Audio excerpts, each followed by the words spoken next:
Good evening, ladies and gentlemen. We are here. We have made it. It is the season finale of Season 3 of the Sunday Night Skippy Racing League. We are at Zandvoort from in the Netherlands, right on the beach there, outside of Amsterdam.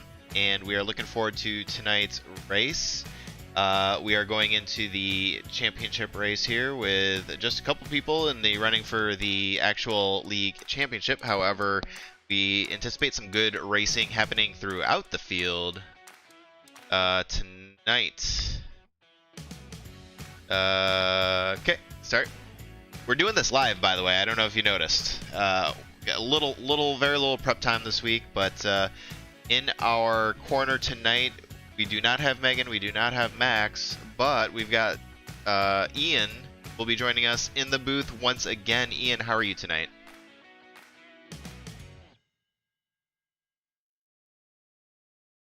Oh, I'm not in the booth. I'm telling you. There we go. Ian tried to warn me I'm not in the booth, and I didn't listen. And here we are. How's it going tonight, Ian? It's going good, mate. Hang on, I got to get this turned up because I get weird sound right now. All right. Well, this is off to a great start. Glad that we saved our best for last in the season here. And, well, basically, we've got a great, just over 2.5 mile track. Very fast. This is the third time now in the past 2 seasons. If you remember correctly, we did this earlier this season and also last season as well. And so these drivers, and same configuration, same-ish weather conditions. So these drivers are very familiar with what we're dealing with here today, which I think is going to be really good. I was part of the practices earlier this week, and the time difference that we were seeing was very small throughout the field. Certainly we do have the front and then the back packs, but at the same time, I'm super excited for this because we finally got a track. As tired as I'm sure everybody is of driving Zandvoort, at the same time, I think it's going to lead to some really fantastic racing here tonight. You are absolutely right, sir. You are absolutely right. I cannot wait to see this race unroll out. And of course, it's all about the win tonight for a few of these drivers to see if they can top off the championships and take that trophy home. Yeah, it's been a crazy season so far. So I mentioned earlier, this is our season finale, and we've had, our league has exploded from a growth perspective, from just number of drivers. There was a comment made on Wednesday night practice that we had more people in the Wednesday night practice session than we did, well, maybe not a season ago, but certainly season 1, early season 2. For the actual Sunday night races themselves. So that's one thing that's been really good to see is the growth of the league. We've had some guest commentators, come and join us and leave. We've had some rule changes that I think have been for the better overall. Of course, we still just continually try to feel that out as we go. And we've had a handful of people that unfortunately were disqualified from the season for safety violations. So for those of you who are watching who are not aware, there's actually on top of we don't use the safety rating system of iRacing, which kind of dictates your standing in the public races. We have our own stewards who basically assign points for unsafe actions, and we have had a couple drivers who were disqualified for that. Including some top contenders for the titles, and it kind of shakes things up a little bit. So it's been up and down sort of season. We've seen some fantastic passes, some fantastic racing at the end. Some crashes that I don't think I'll ever forget. Hopefully I can remember put them all in a clip show for everybody, so that we can all remember it together. But yeah, I think it's season 3. Best one so far, and it's I don't want to get ahead of ourselves here. We still got a great race here to watch, but I'm already looking forward to season 4. Yes, I think that's going to be a really exciting season, and it should be a huge amount of fun. The drivers are just pulling into the pits right now to do their driver briefing, and This is when I would usually do a track drive. I can't do that for you this evening, unfortunately. But I would like to just sort of talk through the track a little bit, as we sort of wait for the drivers to go through their briefing. Um, so this is again, we've been here before. It's an interesting track. There's a lot of opportunities for overtaking. The drivers come trundling down the main straight to Tarzanboch, which is the turn one, which is a second gear tight right-hander that opens up into a short straight with a little kink in it. They hit turn three, which is a right-hander, and if you're good, you will actually have upshifted into fourth gear just before you get to turn three, and then back down into third. You don't even bother to touch the brakes once your tires are up to temperature, and scoot round turn three, and come up for turn four, the Hugenholzbach turn, which is a 180-degree perfect parabola turn, where you have to slam the car all the way down into first gear and try and get your braking points and your acceleration points perfect, as you've got the long, windy straight down to Chevelac, which is turn 8. So you go through turn 4, turn 5, 6, and 7 are essentially flat out for the Skippy. You get into fifth gear just on the rise before you come down to Chevelac. And Chevelac is a sweeping right-hander, but it's downhill and slightly off camber. And the apex of the corner is not actually where the red and white striped rumble strip is. It's about 100, about 10, 15 yards prior to that. But if you hit that just right, that's where you'll be back on the gas and accelerating from fourth all the way down to Marlborough, which is turn 9, which is a tight little right-hander that opens up to a second gear corner at Rennachbach, which is turn 10. And then my personal nemesis of the track, turn 11, or Vodafonebach, which is a left-hander that opens again up to a small straight down to the little chicane they have, turns 12 and 13. Around turn 13, down the final little straight down to turn 14, and then a big opening corner back onto the back straight, where you go again from third at turn 14, accelerate up through your gears, fourth, fifth, and absolutely flat out as you head back down to turn 1. And there's your lap. Yeah, I'm actually 100% with you on the and we pulled up just last second here a little graphic. I should have thought of that about that beforehand. Um, I'm with you. Turn 11 Vodafone Bach is I think I've gotten that right. I can count on one hand how many times I felt like I really nailed that turn. You got Um, more than me then. it's, I've nailed it, but in the wrong way. the right, and you'll see. Maybe we'll try to follow one of the drivers around while they're doing their qualifying lap, as so you can see where that turn 11 is. But yeah, it's just this long kind of sweeping. After you get done with that, it's this awkward exit off of turn 10, It set up is. for this sweeper of a turn 11. And so yeah, And, yeah. it's sneaky hard, I would It's say. really difficult because you'll see the good drivers. I mean, again, it's like, is this a second gear corner or is this a third gear corner? I don't know. And you want to apex it. If you're looking at the little graphic on the screen, you want to apex it sort of over where, just over where the second of the ones of the 11 is. If you sort of extended that sort of, well, it's not even there. If you extended that up and then went back about, I don't know, half a centimeter, that's probably where you want to be apexing it.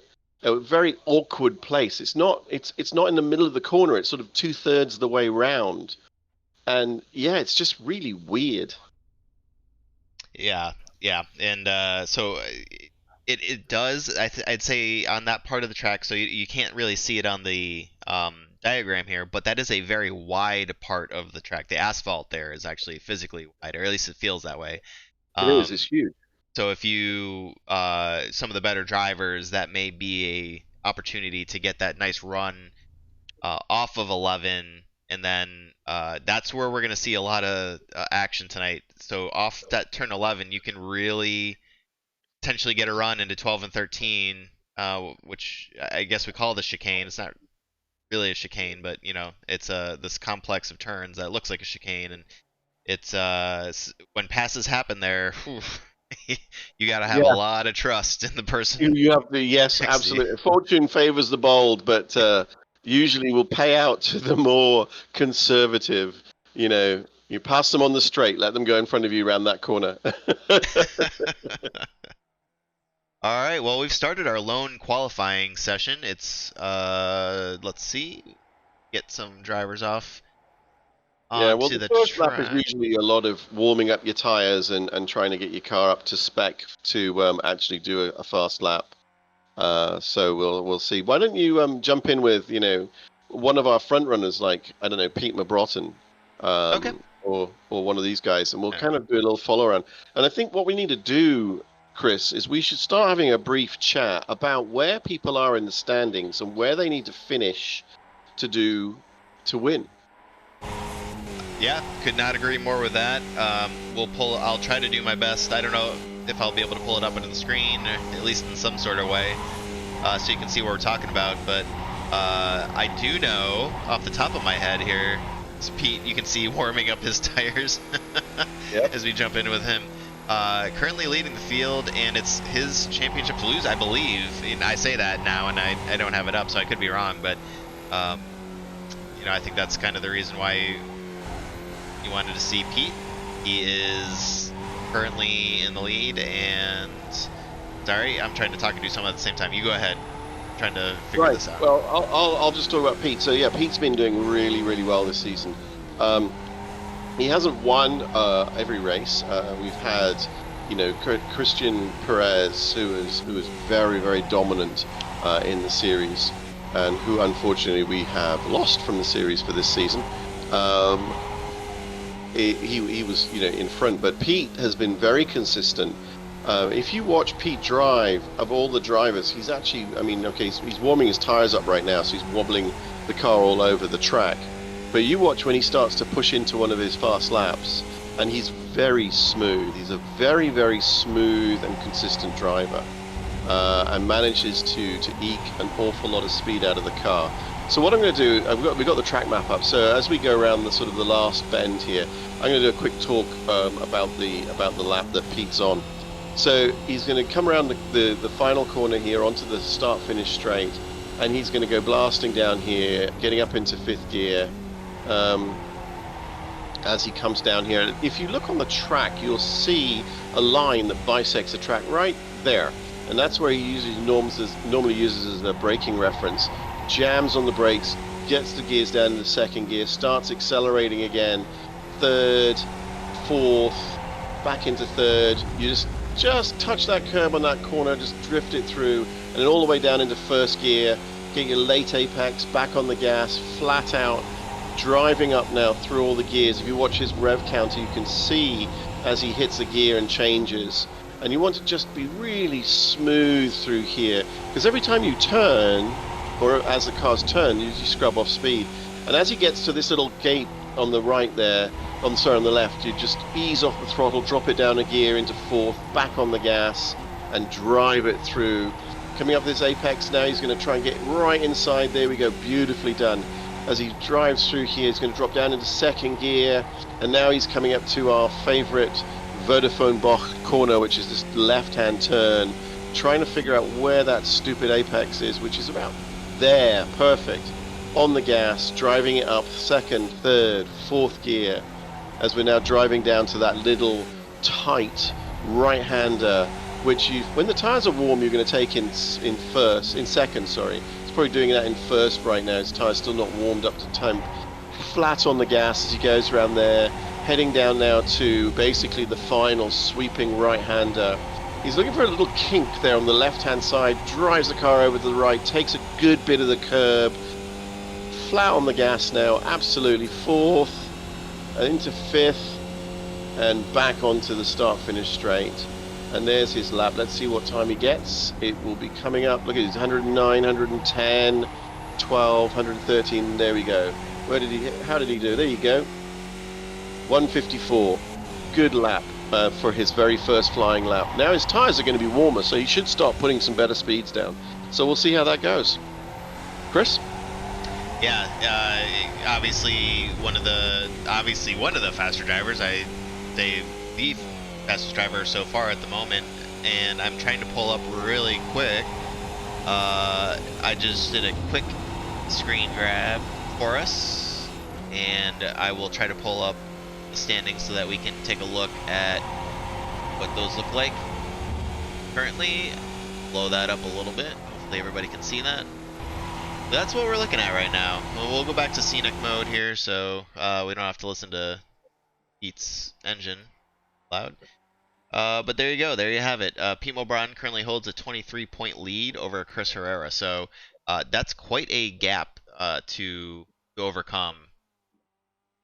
Yeah, but this is Zandvoort, and back markers make a big difference on this, especially in the first couple of laps. There's a lot of flipping and flopping and slipping and sliding on this track as they get themselves up to speed on it. Well, One of the Oh, sorry. I'd say we've seen it before where the race gets turned on its head early absolutely. on because of for reasons like that. So yeah, I wouldn't put it past. If there's somebody who I wouldn't put it past, it's Chris Herrera to show strong. And you got to be good. You got to be consistent. You got to put we keep talking about this. You got to put yourself in the right place. But at the same time, some of it is just luck and circumstantial. But at the same time, you do have to be in the right place at the right time. You can't just rely on a roll of the dice either. So we've got Edwin putting down some pretty quick times, so he's going to be an interesting one. I mean, Pete has got to get himself up there in first, second, or third, I think, to have a reasonable chance at a clean race of winning this. Right now, you've got Edwin, James Hauser, Lyndall McMurphy, Jason Bice, and Mike Bowers, the top five.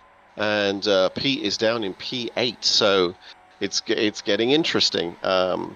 So one of the things we should do is we should try and see if we can pull up but maybe magic some numbers on an Excel and figure out, if this person does this, what does this person need to do to win? Right. Well, and it gets even more interesting on the standings when you look at positions 4 through, really 9, maybe 10. You look at the last column there, that's behind next, which is how many points they have to climb up one spot ahead of them, and those numbers get into the single digits for quite a while as you continue to go down. And not only that, but let's look down even further. Obviously it's exciting to talk about who's going to end the season on the season podium, but we've got some pretty tight racing even further down in the 20s and the 30s, people showing up, and even some that are tied right now. Look at Carrington Wilmer and Rich Butler, Daniel Pagowski and Robert Longitano. They're tied going into it, so they could make up quite a bit of spots here on this last race with a strong showing. Absolutely. And Carrington, he usually doesn't bother with qualifying and then tries to work his way up through the pack. He really enjoys doing that. But I think Carrington could be a pretty big contender if he was to actually put his effort in and do a bit of qualifying and get himself a better starting position to fight his way through some of the better drivers. Real quick, I want to give a warm welcome to the league to the 271 car of Jacob Soros, and I apologize for any mispronunciations. We'll make sure to get with you.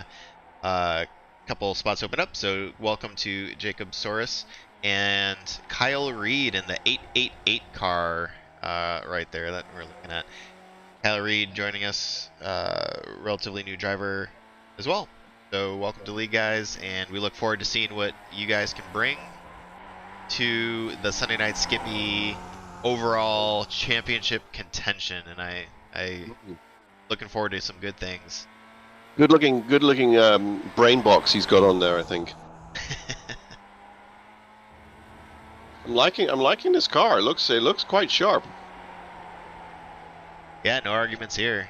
We will have to get Megan's official word, but I mean, It's looking good. Tyler Reed setting some magenta sectors there. And once again, we talk about this, and I'll bring the standings down. But we talk about this on occasion where for the qualifying, not you cannot get a incident point. So you can't go off the track. You can't touch anything. Touching a wall isn't necessarily an issue here. That's more Belle Isle thing, but you have to keep it clean, Yeah. and it's relatively easy to do here. But if you really want to push, a lot of these, you really got to know where those track limits are in order to stay clean and keep yourself out of trouble. So. Absolutely, absolutely. And while it might not be, tapping a wall or bending your wheels or whatever here as it was in Belle Isle, putting your wheel over the line in the wrong place is going to give you an off track.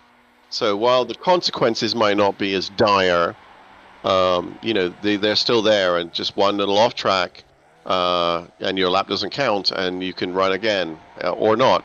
As you see now, people are starting to run out of laps. And the grid is actually getting solidified in. So Edwin's still in first, 153.2, with Pete in second, 153.3, and then McMurphy in fourth at 153.3. They're all in 153s. My God, look at that. Yeah, 153s all the way till you get to P10. Good God, that is incredibly close. This is going to be a crazy race. It really is. So looking forward to this. I wish I could describe how excited I am to watch these drivers go. Real quick too. I want to just say a quick thank you for the season, for tonight too, but for the season. Jake Ashe out there in the 77 A&W racing car. He does the finish line cameras for us, and he put in the work for that, and so we really appreciate that. And Jack Moffitt, who's in the pits, not gonna get a good there, but that the music, and I have not been varying it. I will do a much better job of that next season. But hopefully the song you heard today was new, and as well as the out music once the ends. But that is his old band, Lousy Robot. I recommend you guys look them up on YouTube. Obviously they're not around anymore, but thank you to Jack and Lousy Robot for allowing us to use that sweet tunes to get everybody's blood pumped up for the race. And absolutely. Well, the grid is really getting itself consolidated, so it looks like we'll soon be. What do we got? About a couple minutes to go before the off. 2 minutes, almost 2 minutes exactly. I'm kind of honestly surprised that people aren't out there continuing to try to set times. I don't know what. I don't know. Can we see how many laps people have done? Oh, yep. So they must only get 4. It looks like Chris. It's just 4 laps. Yeah, 4 laps and you're out. So do your time inside of your 4 laps, and once 4 laps come up, that's it. You're done. So really, it's just Scott Dorkins left, is what I'm seeing. Everybody else has run their 4, or not at all. Yep, looks that way. Let's have a look at the results here real quick. We got Edwin in first, Pete in second, Lyndall in third, Darwin Romero in fourth, Chris Herrera in fifth. Now I'm surprised. I would have thought Chris would have been a little further up the top, but okay. James Hauser in sixth. Well, they're 2 team members, so they can now collude together to, see if they can do some towing or whatever to improve their positions. Dronky's in 7th, Jason Bice in 8th, Mike Burrs in 9th, and Jack Moffat in 10th. Then you've got Jonathan Dance, Kyle Reed, Peter Nodwell, Lewis Baboni, Sammy Bridges. Now, Sammy's doing so much better. P15. So good. That is amazing. He's done really well. JR Hoops, Mr. Bell, Adam Wright, Jeffrey Decker, Nikolai Wood round up the top 20. And then behind him, we've got Jonathan Dockery, Steve Dura. I wonder what happened to Steve down in 22. That is very unusual for Steve to be qualifying so low. No idea. Something must have happened there to cause that. Andrew Cole, Sean Tradiak, Jeff Torback, Oliver, Carter, Jake, Kent, Rich Butler, Jerry Gruber, Jacob. Rich is doing better as well. Congratulations to Rich. He's really, again, got that improvement rolling. Jerry Gruber, Jacob Soares, or Soares, or Soares. Source? He'll have to tell us how to say that. Exactly. Keith Carrington Wilmer, again, not qualifying, so he's down in P35. And Scott Dawkins in P36, also who hasn't qualified. So I would have thought if they had qualified, both Scott and Carrington would have probably been in the 10, maybe a little higher, 10 to 15 range. What do you think? Yeah, no arguments here. Uh, Newcomer, Kyle Reed up there pretty high. Other than that, I agree with the surprise on Steve Dewar. I saw him sitting down much faster times in practice, so curious to see what happened there. Um, Otherwise, I mean, we've got even 3 seconds though, start to finish is uh, that's pretty tight for the Yes, field. absolutely. I mean, So there are some I'm really looking close, forward. close races. This is going to be a fun start. So, of course, we've got, what, 36 starters today? As they That checks. charge themselves down into first turn one. And, you know, turn one, as again, I'd mentioned this before, but turn one is called Tarzanbach. And the reason it's called Tarzanbach is because the guy that used to own the land where the corner is had a little kitchen garden there. And he was like farming it or whatever, growing his tomatoes. And he told them that they could have the land once they named it after him. And that's why it's called Tarzanbach, because his nickname was Tarzan. I thought Fun they just fact. really liked the story. It's a I was story I've wrong. heard, so I don't know if it's true or not, but I actually that's actually the story. All right, here we go.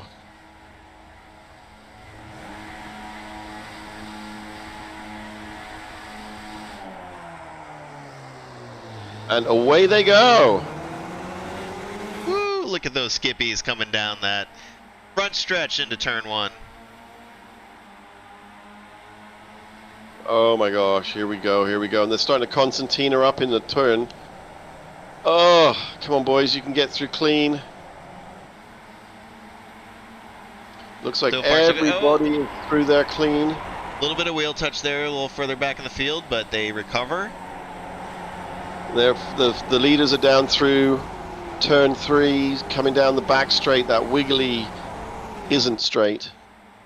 And they're all starting to get line astern now and stretch out a little bit as they get a little bit more comfortable with the race as it goes on.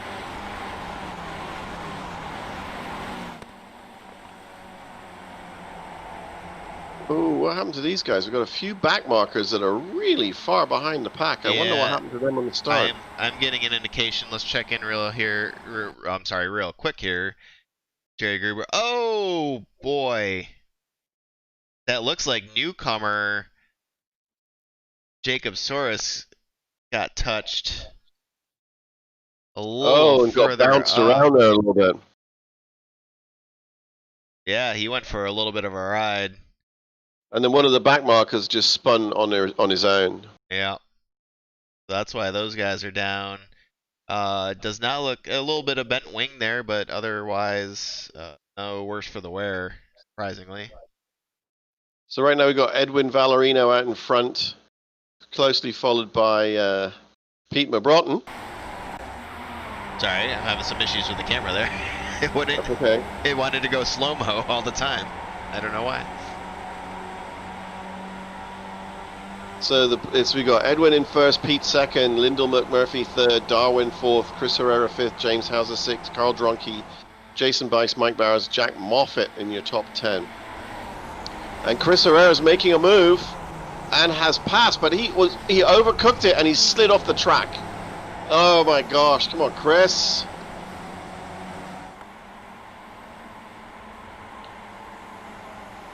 Take another That's going look to at put him that. down a bit. As he rejoins and is past. He's going to just fall backwards and fall backwards. So this is quite a tricky corner. If you get it wrong, he went in there a little too hot, and he's just sliding to the outside. And as soon as you get on the grass, game's over. You're just a passenger, and you can just see the car streaming by him. And now that's going to make a bit of a change because, of course, now Chris and James Hauser are on the same team. So that's going to change up now the team results. Somebody else is around. Who is that? Is that Jonathan Dance, Adam Wright?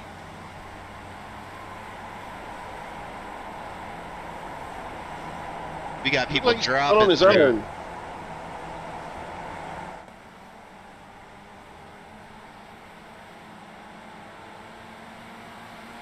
All right. Well, let's not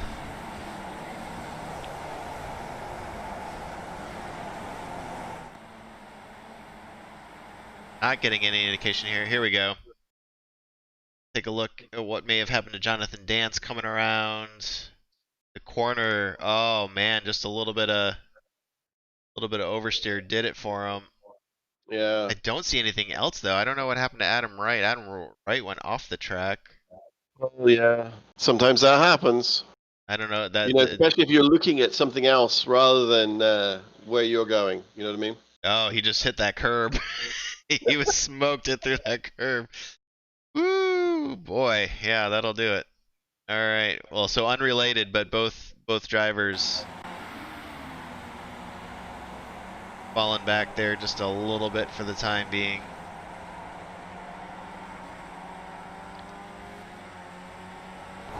So we got Edwin in first, Pete Mabrotten in second, Darwin Romero, Lyndall McMurphy, James Hauser. Now James needs to get right up there. He is gapped by the front pack there by quite a bit.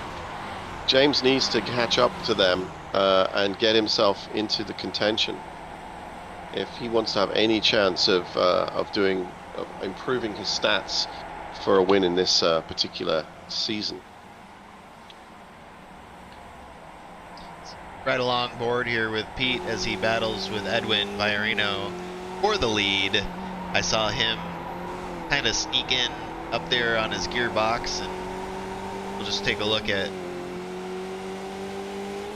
He looks like Nikolai Wood is off track and getting past quite a bit. He's falling down the standings there. Again, so if you look at these two drivers, you're on board with Pete, you're behind Edwin. Look at how smooth Pete is in comparison to Edwin. You'll see Edwin moving around on the track an awful lot more than you see Pete's car, even though Pete is following Edwin. Now, of course, this is an advantage to Pete because he's getting pulled along by Edwin. And now this is where some strategy comes into play. He has two choices. He can try and get in front of Edwin and beat him on pace, or he can just sit behind Edwin and let Edwin tow him around the track. And because of the Skippies are such a drag-heavy car, when you get towed, you can come off the accelerator almost 2/3 for pressing the gas and still not slow down, which is a huge amount. And if you think about that, for every lap that you go around, you're saving that gas, which means that your pit stops can be either further or deeper into the race, or far shorter because you need to pick up less fuel, or both. Pete searching for an opportunity here. He's looking left, looking right, and nothing doing at the moment. I do want to bring up, let's look real quickly here. At that second pack, we've got Darren Romero, Lyndall McMurphy, and James Hauser. Now, Lyndall's usually got a lot of pace, but he's not a name that we typically call up there in the top 5. So he is having a fantastic night so far, and hopefully he can keep that going for a lot longer. It's great to see him up there. Absolutely, and congratulations to him. Let's see if we can find Steve Dewar and give him a bit of a shout out. Where is he at? Oh, there he is. So Steve is up to P17. Now you recall he started what, P20, 23, 24, somewhere around there? 22, I believe. Well, yeah, he's up. So he's up 5 spots in total. He's up 5 spots. So good for him. He's working his way. Yeah, that's much better placing for him. But I think he should still be able to pull a few more places than that and get a little further up the pack. Some other big movers. Jeff Torbeck up 7 spots so far, up to P19, doing his best to get up to Jonathan Dockery there, just about a second behind him. Scott Dorkins up 12 spots, hunting for that P23 position. He's at the back of this threesome here of Adam Wright and Joe Zubovich. Joe Zubovich himself up 5 spots. Adam Wright after that, off track, obviously trying his very best to gather those spots back up, but that's going to be an uphill battle for him, unfortunately. And those are our big movers at the moment. Yeah. Oh no, I'm sorry. I apologize. Jeffrey Decker up 6 spots. So other than Scott Dorkins, Jeffrey Decker is our biggest mover, up to P13, and trying to hold off Kyle Reed, newcomer Kyle Reed, for that 13th position. Apologies for the battle box going just a little bit insane right there. And surprisingly, not in this race, Carrington Wilmer is still down in 34th. Yeah, I wonder if maybe something had happened to him. I'm looking through the event log. Got caught up in a bit of the shenanigans that happened a little earlier. It does look like he went... I see where he came back on track, but I don't see where he went off track. Here we go. See what happened here. So Scott oh wow, that's Scott Dorkins that went around? Oh, and he got in the back. Oh, Carrington goes airborne and flips. That's what happened. Holy cow, I didn't even see that. We completely missed that. Oh my gosh, look at that. That was not registered. Oh, he uses a wheel, he does a few barrel rolls, does he end up upside down? Yes, he's taken my position. Upside down on the racetrack. It's a dubious all of that distinction. is because of the guy that slid off in front, and of course Carrington didn't have anywhere to go. That guy slid in front of him, and he just had nowhere to go. It just got backed up, and yeah, it's terrible. And of course, you can't reset your Skippy back to the pit lane until it stopped moving. So you have to kind of wait for your whole crash to be over, which is adding insult to injury. Inertia kind of sucks at that moment. Yeah, sure does. Speaking of inertia, did anybody see the Formula One race today? It was the most exciting. So you know that we just started watching F1 this exact season, and we were kind of wondering, what the heck was going on. Nobody seemed to ever pass each other. This, for all of its craziness, we loved it. I think it was great. Right? It was great. It was great to see it. Congrats to Gasly, of course. And I was definitely pulling for him, and just to see the excitement and the emotion for that kid to go out there and win the Grand Prix, the Italian Grand Prix like that's fantastic. Absolutely. And I know that Lewis Hamilton is usually at the front, and he's usually one everybody talks about. But what a drive that man did from 30-something seconds down on the pack to pass all the way up to P7. When you have a 10-second stop and go under green, and you know that he's still not out of the race, like that just goes to show it's not just a 10-second stop and go, is it? It's a 10-second stop and go plus a 20-something second pit lane. Right. So it makes it 30-something seconds. He came out 39 seconds behind the rest of the cars. And I don't think anybody in their right mind ever counted him out. They're like, well, let's see what he can do. But his team were telling him he could do P6, and I was like, yeah, no way. And he got to P7. I was blown away. What a drive. What a driver. No matter what people say about him, that man can drive a car. Fantastic engineering, fantastic piloting on his part, for sure. He looked. All right, and the front runners are now coming up to some of the back markers. We've got a spin. Okay, he's out of the way. All right, good stuff. He's out of the way and back on the track. Is that Jonathan Dockery? I'm getting an indication that he went off. Yeah, I think Dockery spun at can't remember all the names of these stupid corners. Something bucked. One of the Bach. Yeah. He spun. No, it wasn't actually. Not one of the Boch. It was. Where are we? He spun at Shiviak. Shivilak.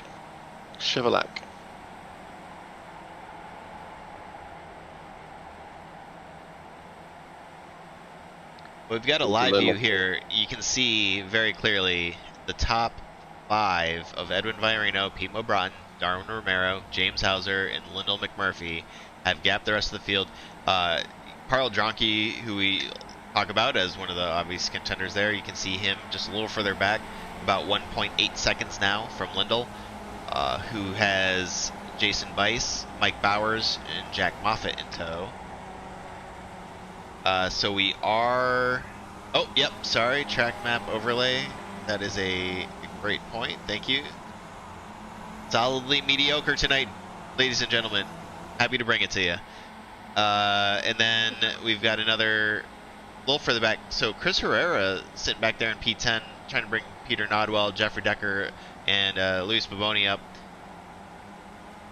Chris having some... Doesn't have the pace that I thought. It's really odd to see him back that far. I don't know what's going on. His last... He's still 0.2 faster than the leader. His last lap was his best time for the evening, so it's not like he's struggling for pace. Yeah. He just must have lost enough time. And James needs him to catch up so that the two of them can work together to try and improve James's time. Right now he seems to be held up a little bit behind Backmarker, who's just cleared out of the way for them to come through.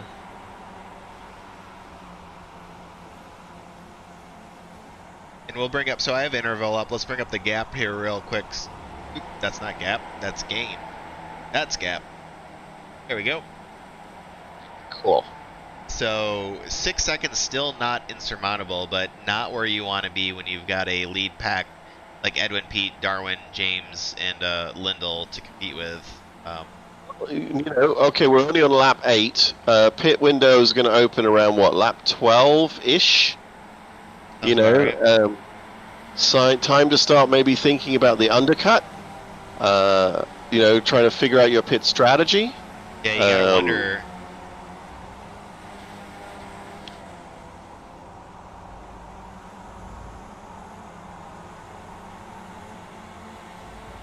Yeah, I don't know what team running on empties, waxing philosophical here. I think they've got it right. Oh, and Pimo Brodden's into the pits.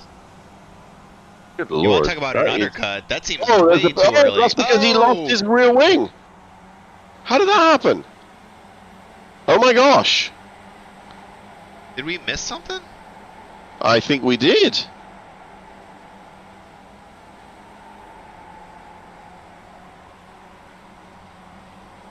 I don't see anything. Well, that's crazy. So, coming on the end of lap 8, what went on? Just sort of backing it up a bit. To see if you can try to check for us, I'll try to find the time. But I'm not seeing anything in the activity log no, here. No, so neither am I. This is bizarre. Maybe this is strategy. Boy, I don't know. Who knows? That's tough. Well, Edwin's now worked himself up to a 2.3 second lead with that departure from the race. I don't know if Pete thought maybe he just didn't have a chance. That just seems so... I don't know that he'd have enough gas. No, his car looks perfectly fine. He just pulled into the pits. I mean, somebody lost a wing over there. You saw it in the replay or on the broadcast there, but I don't think it was... Boy, I don't know. James trying to put the moves here on Darwin, and that's going to back everybody up. Look at this now. Look at this. We've got a 3-second gap between Edwin and Darwin. Darwin now has the company of himself all the way through P8 of Jack Moffitt. This whole train has caught them. Let's run on board here with Jack as we look forward at this second group. Chris Herrera now, we'll hack this. 2.5 seconds. Hey, look at this. They're going down. They're going down. Oh, I see what's happened. Edwin is falling back to give up the lead to let somebody else tow him so he can start doing some fuel saving.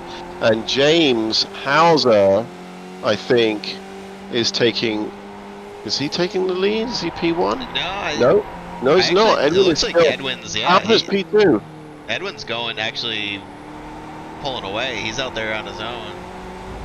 Oh, and Oh, we Lundell's had a going to little go bit of off a the grass. kerfuffle going on behind. Watch this. There's a little kerfuffle going on behind there as someone either bumps or slides off the track slightly and starts to lose a few positions. Yeah, that's Lindell. He's falling back. He went off the track. Hopefully he can regain there, but boy, I'll tell you what. Edwin now just kind of putting on a clinic at the moment. Sure is. A little further back here, let's look at the battle for P10. We've got Peter Nodwell, Jeffrey Decker, and Luis Boboni. Great battle going on back here. Look at that. Look how close they are. I mean, it's not that far back. That's the battle for P10. They can see them. You can see Chris Herrera there, team running on empty. I think James is in first now, is he not? And then Darwin is now behind him? No, or is Edwin still in first? Edwin's still in first. Yeah, I see Edwin. I'm showing he's got a 4-second gap right now on. Wow, he is way out there. Yeah, he is now looking back. He just set a course best time here tonight of 1:53.49. Oh, 1:53.3 actually, as I'm saying that. And we do have more takers. Carl Dronke, Peter Nodwell. Now this is actually in what I would call the pit window. So Carl and Peter trying to take advantage of that. But yeah, I'm curious. I feel bad that we missed whatever happened to Pete, because I think that was just way too early for strategy. But that being said, I'm sitting here watching with the rest of you guys, not racing. So who knows? Well, I must admit, it surprised me. I was like, well, why is he going in the pits so early? It was what, lap? Where are we? It was lap 10 that he went in. I wonder if he can get enough gas to get him all the way through to the end. I mean, obviously, at the end of the race, he's going to be very light because he'll have hardly any fuel left. But will he have enough fuel left? All good questions that will be answered in time. See a few others diving into the pits. And here's Pete. He's currently working, just getting past Scott Dorkins there for P18. A little further back, we got Jonathan Dockery, or I'm sorry, Samuel Bridges, Jonathan Dockery, and Carl Dronke doing battle. They're going side by side back there, Carl and Jonathan. And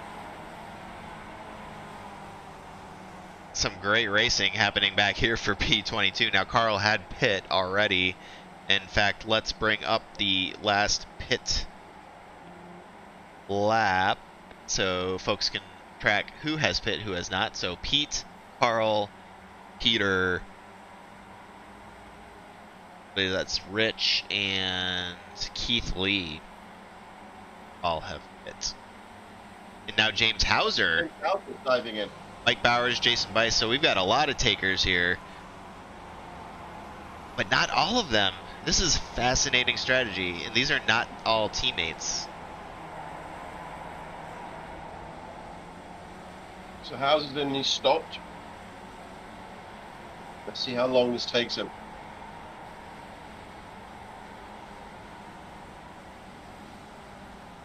So now we've got Edwin, Darwin, Lindell.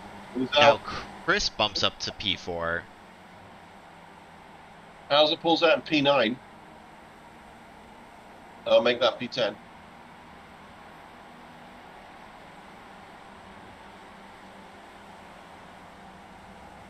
It's dropping down the order. Where is he now? P18 is what I'm showing for James Hauser. So he lost 16 places on that pit stop.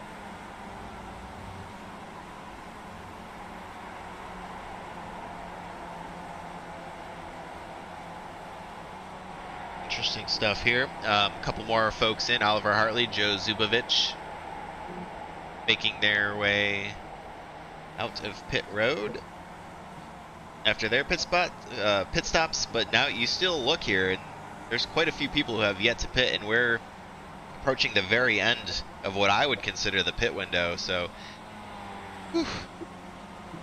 Well, again, if they've been fuel saving, they can probably do a couple of extra laps.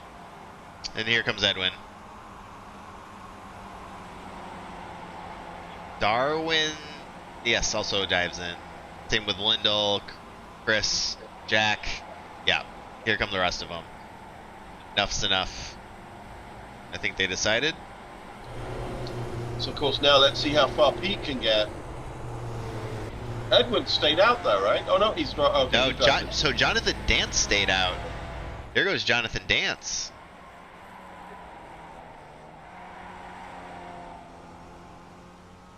That's an interesting. Look at that. Look at that track map. All those light gray.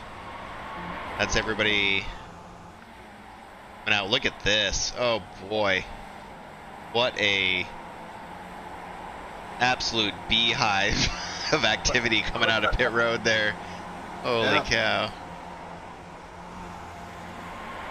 Well, let's see how it all shakes out. So Jonathan Dance in the lead has a win this season.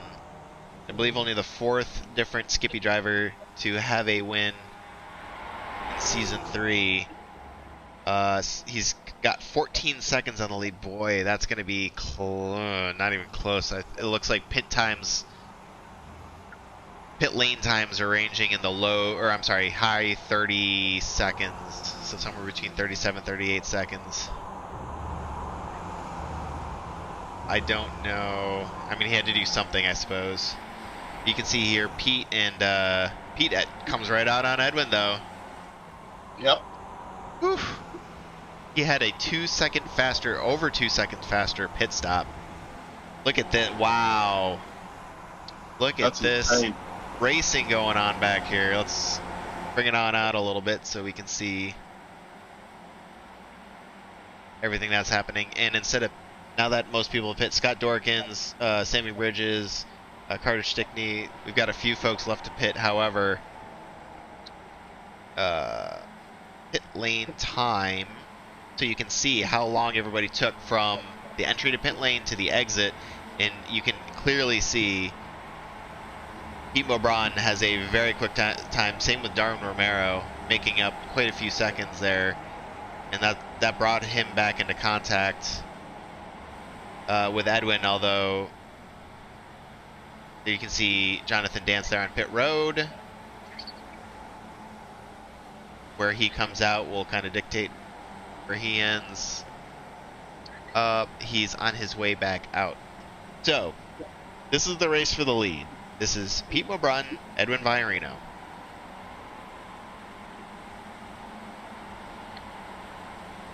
And then 4 seconds back from that, you've got Darwin Romero, James Hauser, Carl Dronke, who made his way back up to P5, Lyndall McMurphy,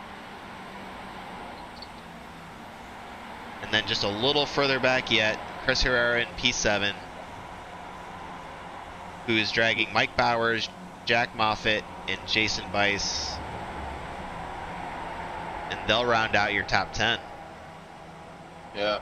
A little further back yet, Jeffrey Decker with Luis Baboni, Peter Nodwell, Jonathan Dance, that's where he's going to come out, P14, down 3 spots for the race so far. Newcomer Kyle Reed right behind them. Another almost 5 seconds back to Steve Dewar, who's got JR Hoops on his gearbox. They're battling for P16. And Jeffrey Decker are having a bit of a battle. It's looking really good. Jeffrey went a little wide coming out of Vodafone Boch. And Pete and Lewis jumped all over that, and he's now right up into his gearbox and should be able to pass him if he keeps it there on the front straight.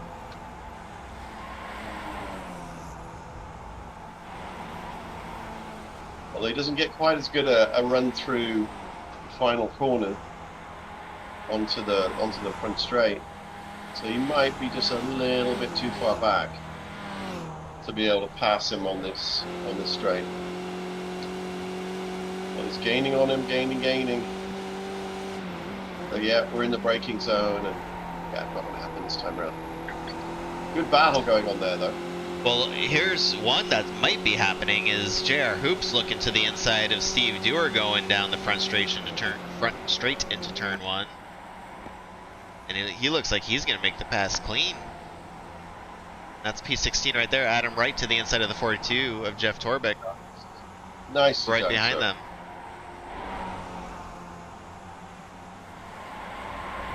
They've got R. Scott Bell just behind them. Man, this is some great racing back here for the 18th position.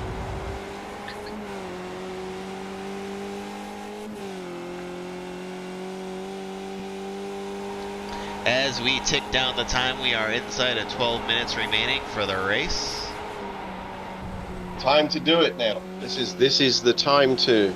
This is it. This is the time to put the put everything on the road, on the ground.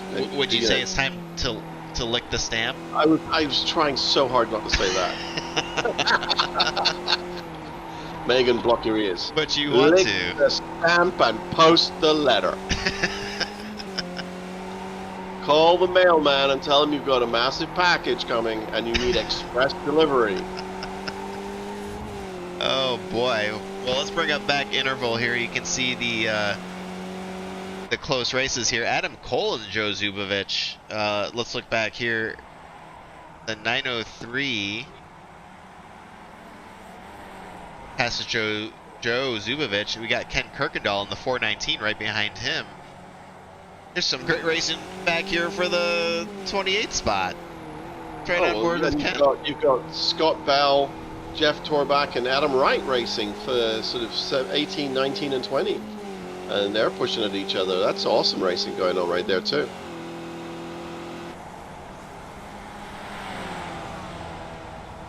Hard to pick a race. We've got Edwin Viorino leading by 4. Or I'm sorry.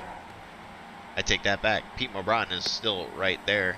But they've now worked to almost a 5-second gap on James Hauser, Carl Dronke, Gardner Romero, Lyndon McMurphy, Chris Herrera trying his hardest to work his way back up there. What can he get out of this? Let's mark the time. He's 1.1 seconds back from Lyndon McMurphy right now. What can we expect to see? If he can catch up to this group, he's got a fair chance at a podium tonight. Because remember, I really think so. I mean, at this point, it is so hard to call it.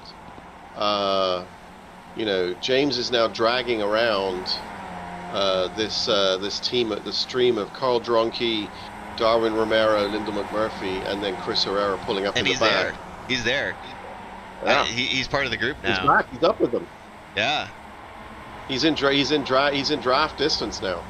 He's well, and here don't look now, but here comes Mike Bowers, Jack Moffitt, and Jason Bice. Oh, good Lord, please no. Oh my goodness. Well, boys, it's the last race of the season. Now, we need to talk about the last race of the season a little bit. Yes. Because there might be another last race of the season. Oh, is that right?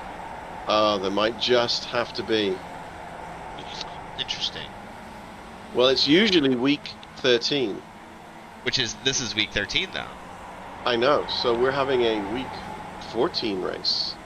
Oh my. And we've been talking about this. So the week 13 race, which we usually have, seasons are usually just 12 weeks long, right? So the week 13 race is a race that we do, which is more for fun. We try out some new stuff that we're thinking about using in the league. We typically, make people drive for a bit longer than they're comfortable with in cars that they might not be particularly comfortable with, on tracks that they might not be particularly comfortable with.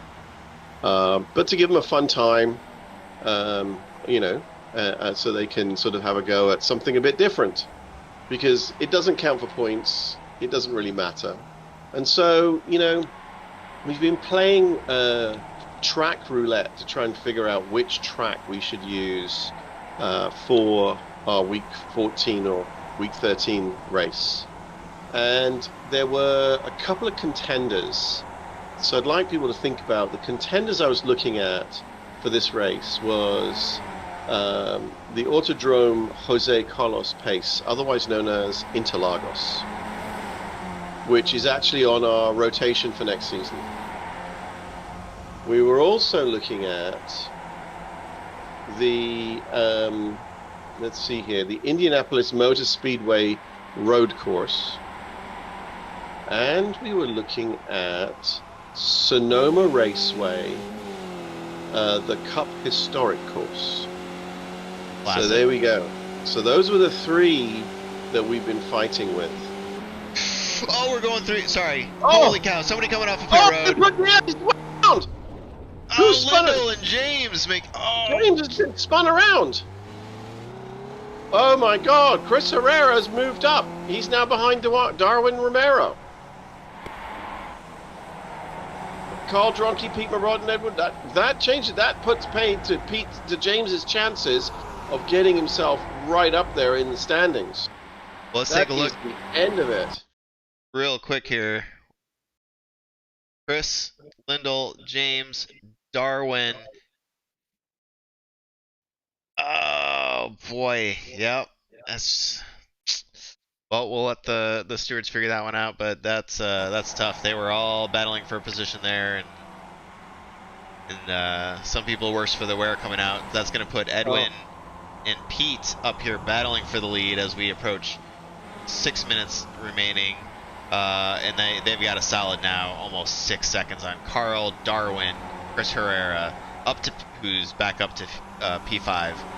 And then another 3.49 seconds back to Mike Bowers, Jack Moffitt, Jason Weiss, and Luis Baboni. Luis Baboni up to P9, up 5 spots. James Hauser getting passed now by Jeffrey Decker for P10. So, yeah. Anyway, sorry. Did not mean to interrupt there, but holy cow. Yeah, I'm just looking at the replay, and it looks like Pete either net-coded and tapped Darwin Romero, pulled out a little bit wide, and then got nudged. He was sliding and slowing, and because he was slowing, Lyndall McMurphy caught up with him, probably a bit faster than he'd expected. They're going into turn 1, and I mean, basically, once you're in turn 1, you've got your line set, you're on for the ride. Fell and spun in front of him and just got tagged. Oh, that just sucks. That really sucks. And Lindell got the worst of that. His whole front end came off. Oh no, he's just lost a nose cone and got a bent wing, so he's not too bad. They both got going again, but that put paid to their high hopes. Indeed. Oh, Steve Dewar's crashed. No, Steven. He just sends it hot. Oh boy, yep. Bugger. Bugger indeed. Edwin Virino, Pete Mobron. We are approaching 4 minutes I know, left here. They're like losing it at the end of the race. Come on, guys, keep the concentration in there.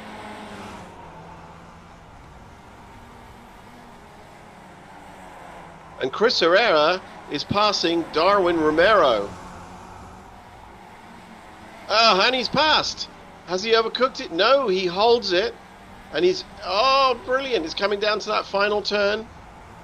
And Chris Herrera has now passed Darwin. So Carl Dronke is the only driver at the moment standing in his way of a final podium Correct. spot. Although, look at Darwin. He's like, no, we'll see about all that. All over the back of Chris and pulls out. I think he pulled out a little bit early, and he's just getting the overlap now as they come down into the braking zone. So it looks like Darwin's going to get the place back. No, but Darwin broke a little early, and they're side by side going into turn 1. Oh, Chris put his wheels off and slowed him just a tad. And he's right there, right behind Darwin. I think he probably went a little too soon. How many laps we got left? We're at, 34 minutes? So we've got about 5 minutes to roll. I'm showing we're at 37 and a half, yeah. 37 and a half, yeah. Sorry, looking at the wrong clock. So Yeah, we're getting very close to the end. So you need to time your overtake really well now, because as you see, if you overtake a little bit too soon, they'll just take you back. So you've got to get that picture perfect timing, as I'm sure James Hauser is. And there we go. He had to back out of it. He was passing him again on the corner before Vodenfoenboch. And oh, come on, Chris, you're losing it, mate. He slid wide. He's lost a lot of speed, and now the gap between him and Darwin has grown. Carl's still in third, and then Pete is pushing Edwin for the win. Well, and the more of these guys battle, their chances of catching Carl here for that final podium spot decrease. So they gotta kind of balance that out.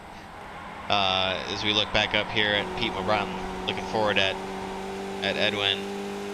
Edwin is trying to keep Pete out of his slipstream and doing a pretty darn good job of it. Pete didn't move over to follow him, but Pete's getting closer and closer, pulls wide. He's now past Darwin, but Darwin's got the inside of the turn, so he's going to keep that corner.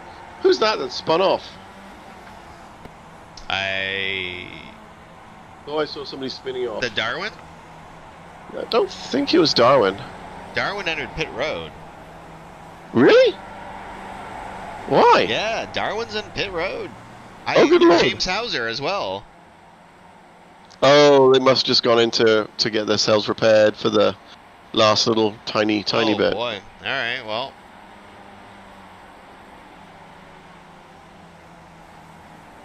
So here you go. Edwin Viorino, Pete Mobran, Carl Dronke, Chris Herrera, Mike Bowers, Jack Moffitt, Jason Bice, Luis Bubino, and Jeffrey Decker. I'm sorry, and Jonathan Dance. Jonathan Dance working his way back up to P10.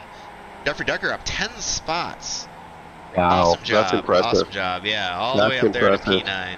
Very good. Very good. I think our biggest mover and shaker though, Scott Dorkins up 15 spots. So yeah, great job by him. Jeff Torbeck up 9 spots. So a lot of great efforts tonight. You can see Carrington Wilmer in the safety scheme there ahead of Edwin. We are approaching here 40 minutes. This is the last lap, just in case anybody was wondering about that. So here we go. This is the battle, the race for the win. This is what we got. Pete Mobran, Edwin Viorino. He is just a little bit too far back behind Edwin, I think. And this is because coming the line around. is not that far down. Although he's closing up. So it's going to be an almost photo finish coming up here because he's so close. He's going to pull wide. I think and he just is about a car length or a car length and a half too far back. Just not going to make it. An impressive crash into the barrier there at the end. And Chris finishes in fourth. And here comes her to just make sure that we put him into the barrier. Oh, there we go. Oh, and this is a terrible shot. I don't know why we're doing this. Holy cow. There you go. We did the carnage cam, as they call it. Yeah. I only see really 3 cars so far, but maybe there'll be a few more in a minute. Goodness me. Well, that was a race and a half. My goodness me, I really enjoyed that one.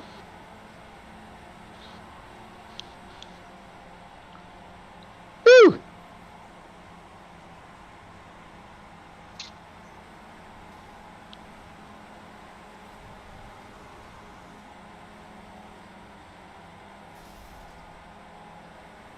Well, Chris. Yeah. What do you think? I think I'm exhausted. I mean, that was some good racing right there. That was a good season. That was a fantastic season. That was an amazing season. That was an amazing season. So have you got your numbers up? Or can we see who's won, who's come second? Pending, of course, any protests or changes? We still got just a couple folks, Sean Trediak, Carrington Wilmer, and Carter Stickney across the line here will be good to go. And actually, now I'm looking at it. Oh yeah, no, he's got quite a gap there. Never mind. Thought there might be a race for the end there. Sean Trediak, Carrington Wilmer, There's Carter Stickney. So once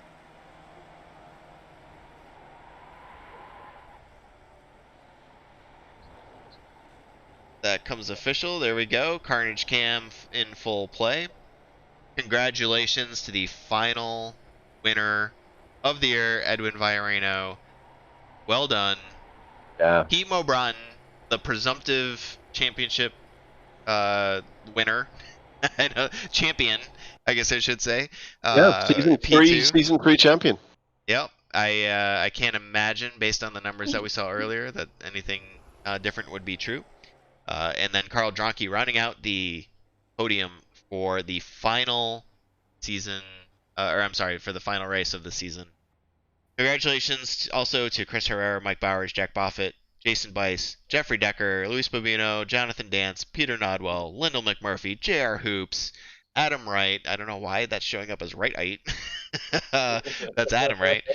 Jeff Torbeck, R. Scott Bell, Steve Dewar, James Hauser, and we'll go a little bit more. Darren Romero, Scott Dorkins, Samuel Bridges, Jonathan Dockery, Oliver Hartley. Uh, why is that showing up so weird like that? That's Andrew Cole, not Cole W. Cole. Andrew Cole. Kent Kirkendall. Joe Zubovich, Sean Trediak, Carrington Wilmer, Carter Stickney, Rich Butler, Keith Lee, Nikolai Wood, Jake Ashe, and I don't know why the rest aren't up, but Jerry Gruber. Yeah, Jerry Gruber. There. Anyway. Oh, and Jacob Soros. So I don't normally read them out, but that was our season finale, and I mean, honestly, all these drivers deserve a awesome round of applause for providing us with all that joy and and fun watching them.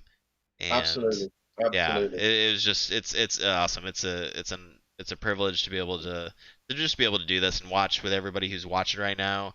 To be one of you guys, we're sitting on the couch checking out our friends and family, just doing something they enjoy, and that's just a lot of fun. So let's It start was. bringing in our interviews here. I'm hoping to get more. If anybody's just tuning in now, come on, jump in the interview booth. We'll promise not to keep you too long, but it's just great to talk to everybody. Our first interview tonight will be P6. Ended up 4 positions from the starting point. Jack Moffitt.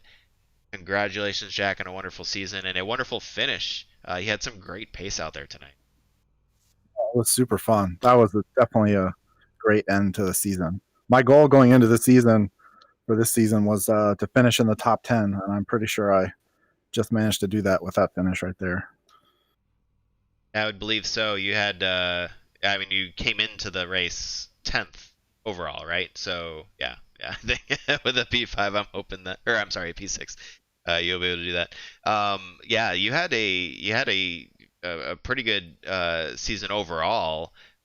I got to imagine though you're looking forward to, and not to like just brush over everything that you accomplished in season 3, but kind of what are you looking forward to in season 4? And this is a good springboard for you. I don't know exactly where your points are gonna kind of shake out, but a top 10 overall finish in the league, like where do you go from there?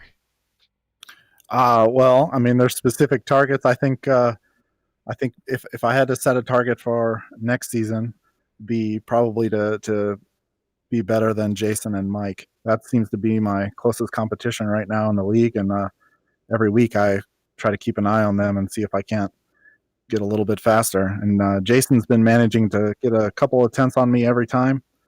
Um, so I think next season, yeah, I guess I'm gunning for Jason. I'm sure he's happy to hear that because he does like a bit of a race. So that's awesome, dude. Well, congratulations on that race. That was very, very cool to watch. Yeah, well, I was just talking to some other people. That was a really clean start.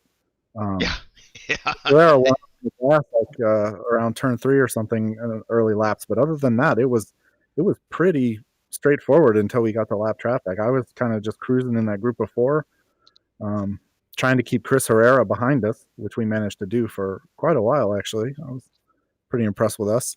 Managed to get a 2-second gap on him. Good stuff. Good stuff. Good stuff. Yeah, you didn't really give us much to look at, which is unfortunate.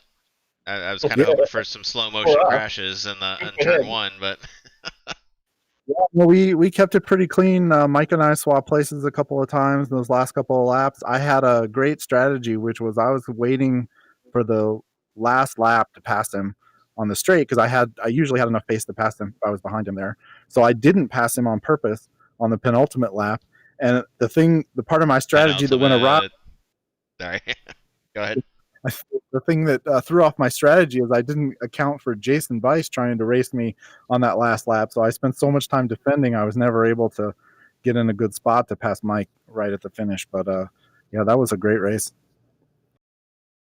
Good stuff, man. Great. I'm glad you enjoyed it. Are you going to be joining us for the week 14 race? I have no idea what it's going to be, but I know I'm going to love it, and I'll be there. If you listen to the broadcast, you'll hear some information, and I'll actually be opening it all up and explaining exactly what we're going to be doing a little while later on tonight. That's awesome. Well, thanks for a great season of broadcast, guys, and hope to see you next season. And Ian, we hope to see you back on track. Good stuff, mate. You too. Good night. Good night. Right. Well, let's not keep the fans waiting for what they want to hear. And we saw the unfortunate start to the race here on the broadcast just now in slow mo, but I gotta say overall, just a fantastic showing and great improvement. I mean, holy cow, from Chris Herrera from the season, and just the fact that you're just now one of those drivers that we can't ever technically count out of any race, no matter what. Wait a minute. Like, does that mean you used to count me out? Come on, Chris. I mean, Chris did. I didn't. back before the whole fuel strategy thing came into play. Yeah. No, man. But hey, Well, it's interesting. I think. Yeah, Hey, go ahead. No. I was just gonna say that you did a great race. You had a little off track there, but the pace that you carried throughout was it was fun to watch, and we were all kind of like on pins and needles, seeing if maybe you can get it back up there. That's pretty cool. Yeah, I think I didn't really feel that great throughout. I didn't realize until maybe halfway through the race that the reason I wasn't catching that front pack is because they had a pretty fast guy at the front, and I just wasn't feeling the groove. And then eventually, I think things started to shake out, and I had a chance for third place for today. And Darwin and I were battling. Had I known that he had to take a penalty pit stop, or had I realized that, I wouldn't have battled him and lost Carl, and maybe Carl and I could have had a battle at the end. I'm not sure if you saw that. So towards the end, I think with 2 laps left, it was Carl, Darwin, and then myself battling for third. And I was in 5th battling Darwin, and because of that, we let Carl get a gap on us. And then Darwin ended up pitting, I think, to serve a penalty. So I just sort of shot myself in the foot there.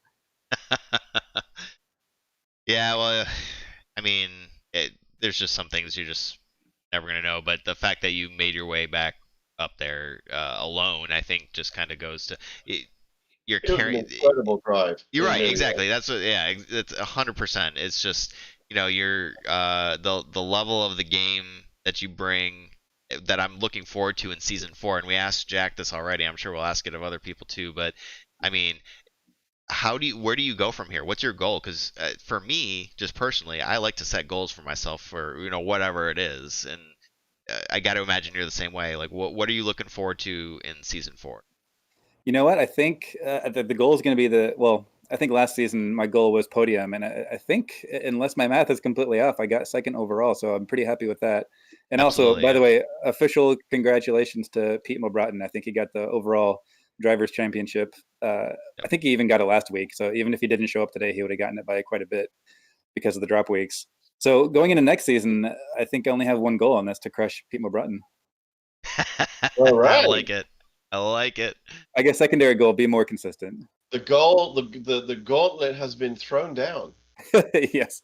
And Pete, we got Pete waiting in the booth, so in the standby room. So yeah, he Jason and I were just chatting. I think. This? Yeah, I gave him his official congratulations, so I can be a little salty now.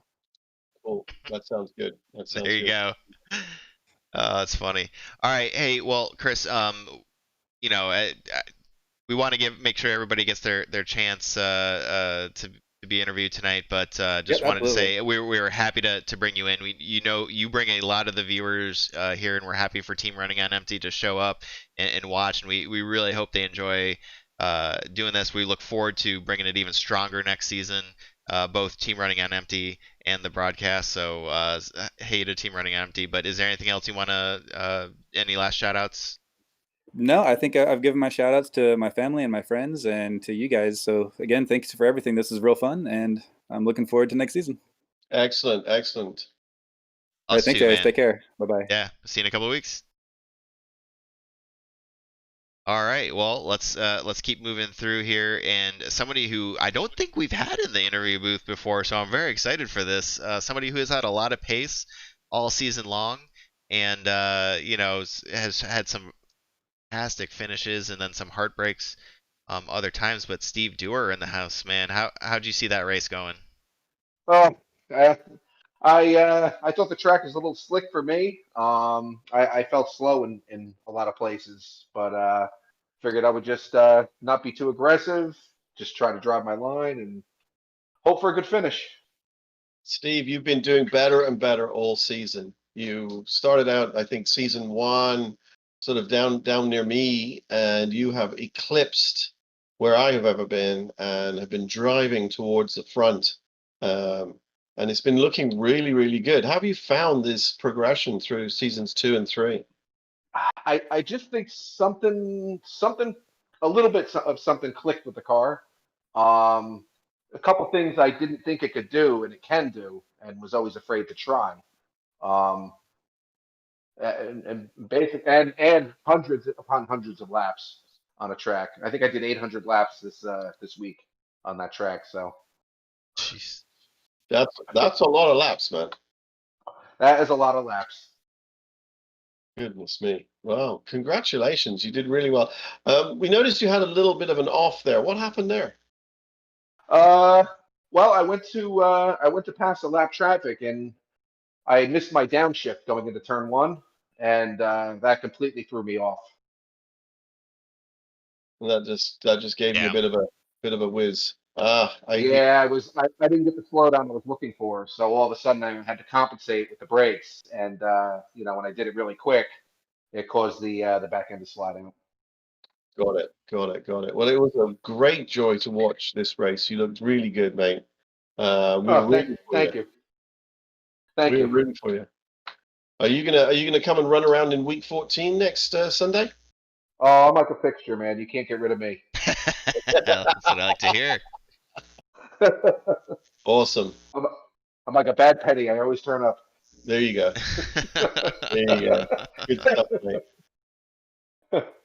All right, Steve. Well, man, congratulations again on a wonderful season. We look forward to seeing what you can do in season 4, and looking very much forward to next week. Hopefully, I can get in the cockpit and race with you guys. So, I know Awesome. I'm That'd be great. personally looking forward to that. So, Excellent. Yeah, absolutely.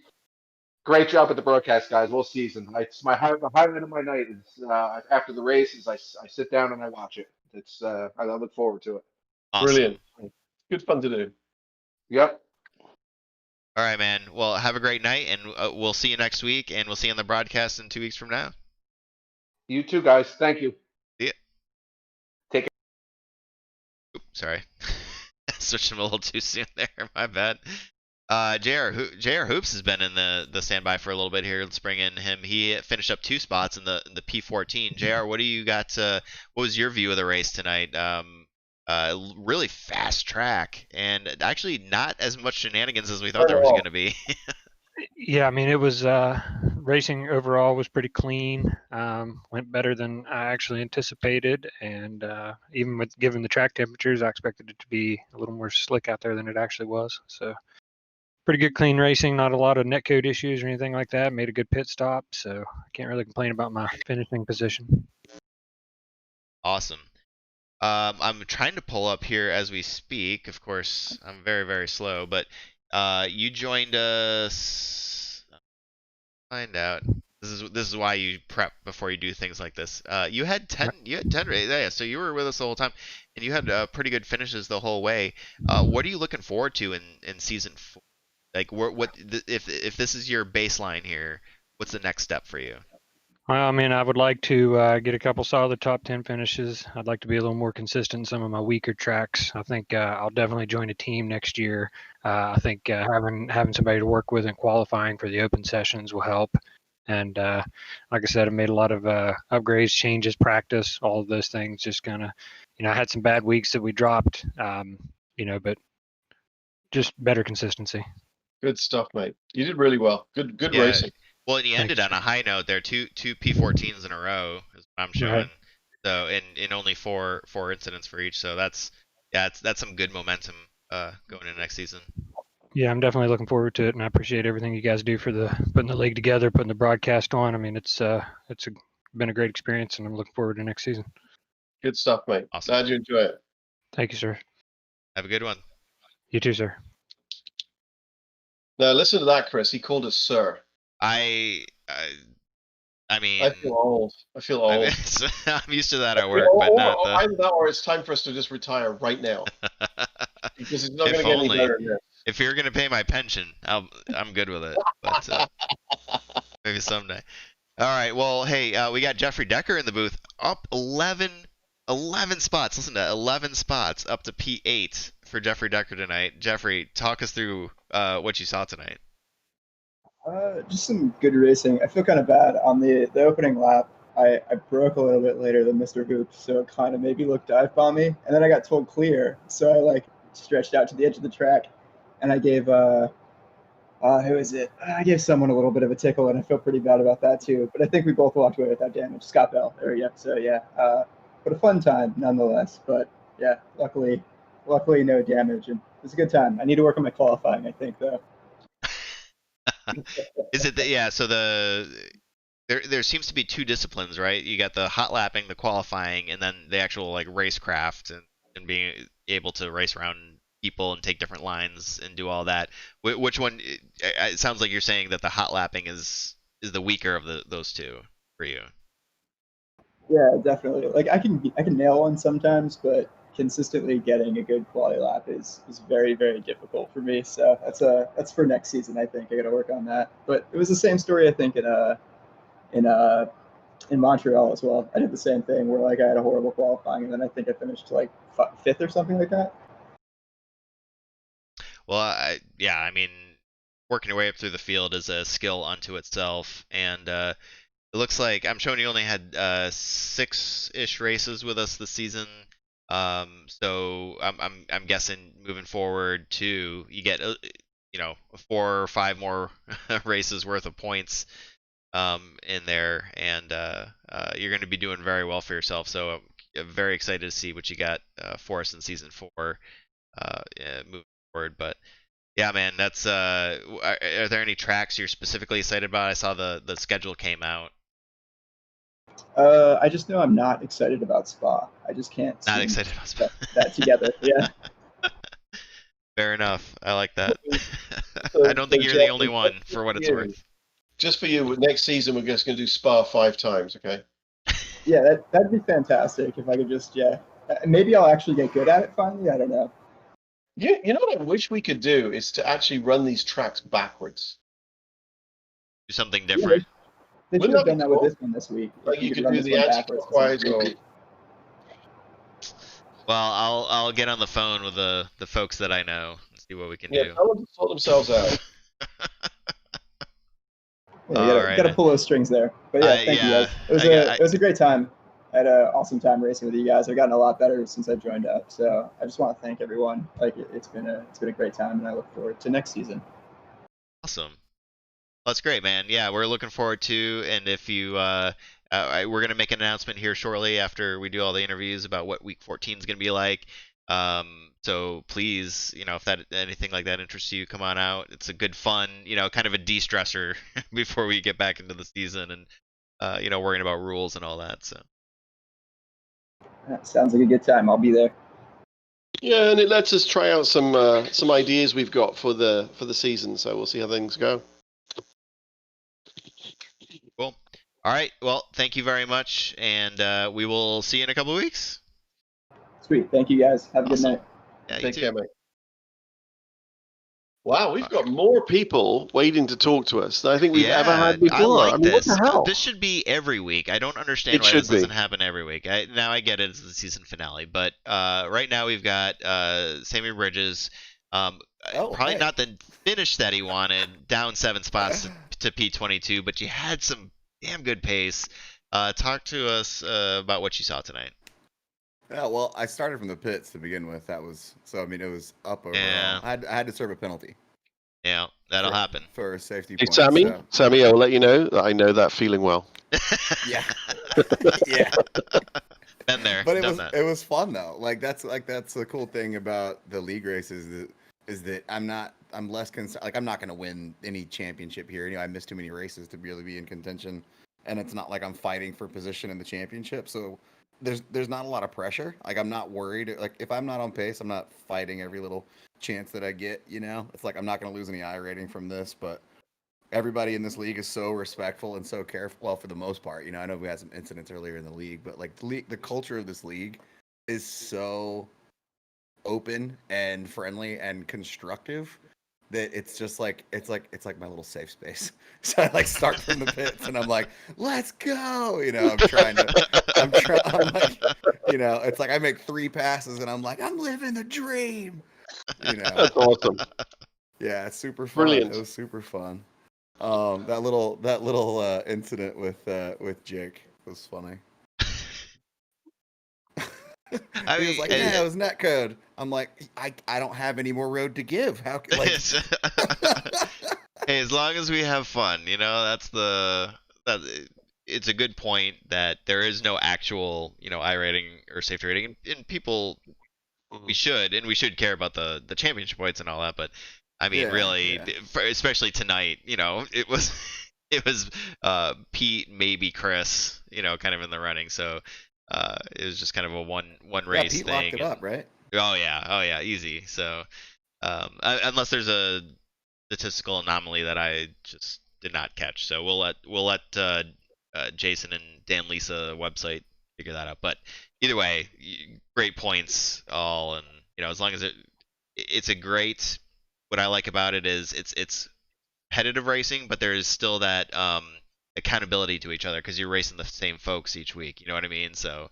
Yeah, And then you totally. get to learn. You get to learn what everybody like. Oh, okay, maybe I want to race this person. Maybe I don't want to race that person. Yeah, well, and Yeah. the league has their own like accountability system for it too. That's why I was starting from the pits because Sure. Yeah. my safety score took a plunge because I had like 3 races in a row where I had at least one nose to tail contact just because like I had a bad because this is my first season running with the league, right? So I had a bad habit that I didn't recognize until it like slapped me in the face running this league that I would follow people too closely when I'm not familiar with their driving. Sure. So like Yeah. if they braked earlier than I expected them to at all, it would, you know, I spun people like 2 or 3 times, which is why my safety score went down to like 12 or something like that. Right. Yeah. So yeah, so Get down I to those had to single serve, digits. That's what. yeah, so I had to serve penalties. So but like I cleared it on the last race of the season, so I can start the next season fresh. Well, good Yeah. stuff, mate. Yeah. I'm glad that the league is helping with things like that because that's one of the reasons we started this whole thing. Yeah. So that's yeah, awesome. man. I don't know what my pace wound up being. You guys said something about having good pace. I don't know what it wound up at. I never really checked. I was just running the race and going. Gotta check here. Now you're making me check. Yeah, your best was a 154.26, which okay, so maybe you weren't up with the leaders there, but that's certainly better than what my best was. So 154 is a very it's all respectable relative, I time. suppose. Yeah. Dude, it's Yeah, super 154 impressive. is a Those very guys are- respectable time. If you look at the pub races, you'd be in the bottom splits. You'd be very close to the top of the bottom splits, or you'd probably be in the mid to bottom of the mid splits. So 154 is not bad. Yeah, I've had several top 5s and top split There you go. in Yeah. the pub There you go. races. I've done 53s. I was a bit off tonight, but And I super could fun, be though. that's just my layout, so that could be wrong. Don't take that for gospel. I don't think I got any 53s in this race. Yeah, no, that sounds right. Didn't All right, feel like man. it Well, was anyway. let's we're gonna take some more people through, but I really appreciate you joining us. This is the first time we interviewed you, right? Yeah, totally. I've never actually thought to jump in, so I was like, Yeah. I wasn't watching Discord. I just heard voices change. I was like, oh, what's going? Oh yeah, that's right. I'm It's, in the waiting room. that's awesome. Yeah. That's Oh, funny. hello. Yeah, man. All right, I'll catch you guys later. Have fun. Thanks. Awesome. Yeah. Looking Yeah. We'll forward to see watching you. the Sammy, good to broadcast. talk to you, mate. So we've got so many people to talk to. We're not really talking about next week. I know. I don't know. I had to think about what car to use. Okay. Well, And okay. that was, So go on. yeah, I was gonna say, what? How do you want? Because we've got 1, 2, 3, including the. I'm sorry, 4 left, including the presumptive season champion. So how do So you? what I'm going to do is I'm going to say, I told you I was thinking about 3 different tracks. Yes, I was thinking about 3 different cars. 3 different cars. Okay. Yeah. So I was looking at, just for fun, the Porsche 919. Okay. So I'm that's a listening. prototype. Indeed. Okay. And then I thought, the Porsche 911's 1,000 horsepower. Is That's that a lot? pretty insane. I That's don't know. pretty insane. Yeah, that's like, so that's a little bit more than a Skippy. So then I was thinking, well, maybe an open wheel racer might be fun, like the Uh-huh. McLaren MP430. Oof. And then I was also thinking, well, for some people, the McLaren MP430 might be a bit too much, a bit too much for them. Yeah. For So I was anybody listening, thinking, that's like the F1 car. yeah, it's a Formula One car. Yeah. So maybe the Formula Renault 2.0. So those were the 3 cars that I was thinking about. So there we go. We've got 3 tracks and 3 cars. On with the interviews. Yeah, I'm really interviewed. Interesting. All right, man, you're really throwing me for a loop here. So, well, Making people sweat, you know what I mean? I know. Yeah, you're not joking around. Um, so let's bring in now. Who do we have here? Who did I pull in? Ah, Jonathan Dockery, of course. Yeah. Hey, Jonathan, how are you doing tonight? Yeah, I'm okay. Awesome. Well, P23. I don't know. Was that? You probably wanted a little better than that, but not bad either way. I was running 17th, I think, and me and Bill went to turn 1, and I don't know. We rewatched it, and we didn't touch netcode something, and I got booted off the track, so it was alright. Yeah. Yeah, well, it's I mean that's a lot of cars to have on Zandvoort. It's a very fast track, and yeah, it's tough when you're back there and um kind of in It's a great the season. thick of it. So it's been a good season. I've grown as a driver a lot, gotten faster. So Yeah, so what going forward from here, I've asked this of quite a few people, so I kind of sound like a broken record, but I think it's an interesting question, kind of get into the minds of what you're thinking, what you're trying to get out of this league. So what are your goals? What are you thinking about for season 4 of Sunday Night Skippy, but also applying that to kind of what you want to get out of your iRacing subscription. well, like I joined the league last season, and I was probably bottom 10 in the league driver wise. Wrecked a lot, had a lot of issues, started from the pits 3 or 4 times last season. We were just talking about starting from the pits. Yeah, me and the admins went round and around over that one. Finally, they got fixed, and Jason was like, "Yep, you were the guinea pig for that, by the way, because you started from the pit a lot." And I was like, "Oh, I know." So it's all good, but like I've gotten better. I've grown. Even toward the end of last season, I was doing better. Then we came into this season. I think driver wise, I'm probably in the top 20, 25, 15 to 25 range, probably a lot of weeks. I went from a 1300 I rating start of the season to I'm at 20, 28, 2K now, just over 2K. So that's gotten better. So Yeah, supposed to keep I'd growing say. and getting better. There's some guys in the league that I want to get to where I can compete with. So still have ways to go before I'm up there, but definitely getting better. So I have to ask, Awesome. Ian, where is Max? I hear Max in the broadcast a lot, but Max is never in here for the interview stuff. So Max this evening was over at a neighbor's house watching The Goonies on an outdoor screen, and he'd never seen the movie before. So he's just got home, he's exhausted, and he wasn't able to broadcast tonight. Ah, but he cool. will absolutely be broadcasting next week with me. So Sure. the Goonies, that's an auto. You got to go to that. Yeah, that's a classic. Yeah. Yeah. Um, on the upside, I'm replacing my steering wheel in 6 weeks, so I'm hoping direct drive will help a little bit. Oh, So, going for the big yeah. guns. Jonathan bringing it. I I like it. tell ya. Just ordered my AccuForce yesterday, and it'll be here in 6 to 8 weeks, maybe a little sooner, but they're saying 6 to 8 weeks. So, uh, Awesome, man. but Well, hey, I am looking forward to the reviews. Which one did you get? the AccuForce V2 from the Sim Okay, okay. Experience. I But missed next that. season, I'm hopefully the plan is 15th to 18th in points. So Oh, I that's think not it'll it. be a pretty good jump. Yeah, yeah. That's completely doable. Especially, I've seen you, man. You've got good pace. And Yeah, yeah, yeah. I don't think so. I think it's like I told Steve and Jr. this week have been pretty good. Like in practices, which the track was really hot tonight for some reason. Like all week long in the practices, and even in the races, it's been like 64 to 68 most of the time, and it was 76 at the start of the race tonight.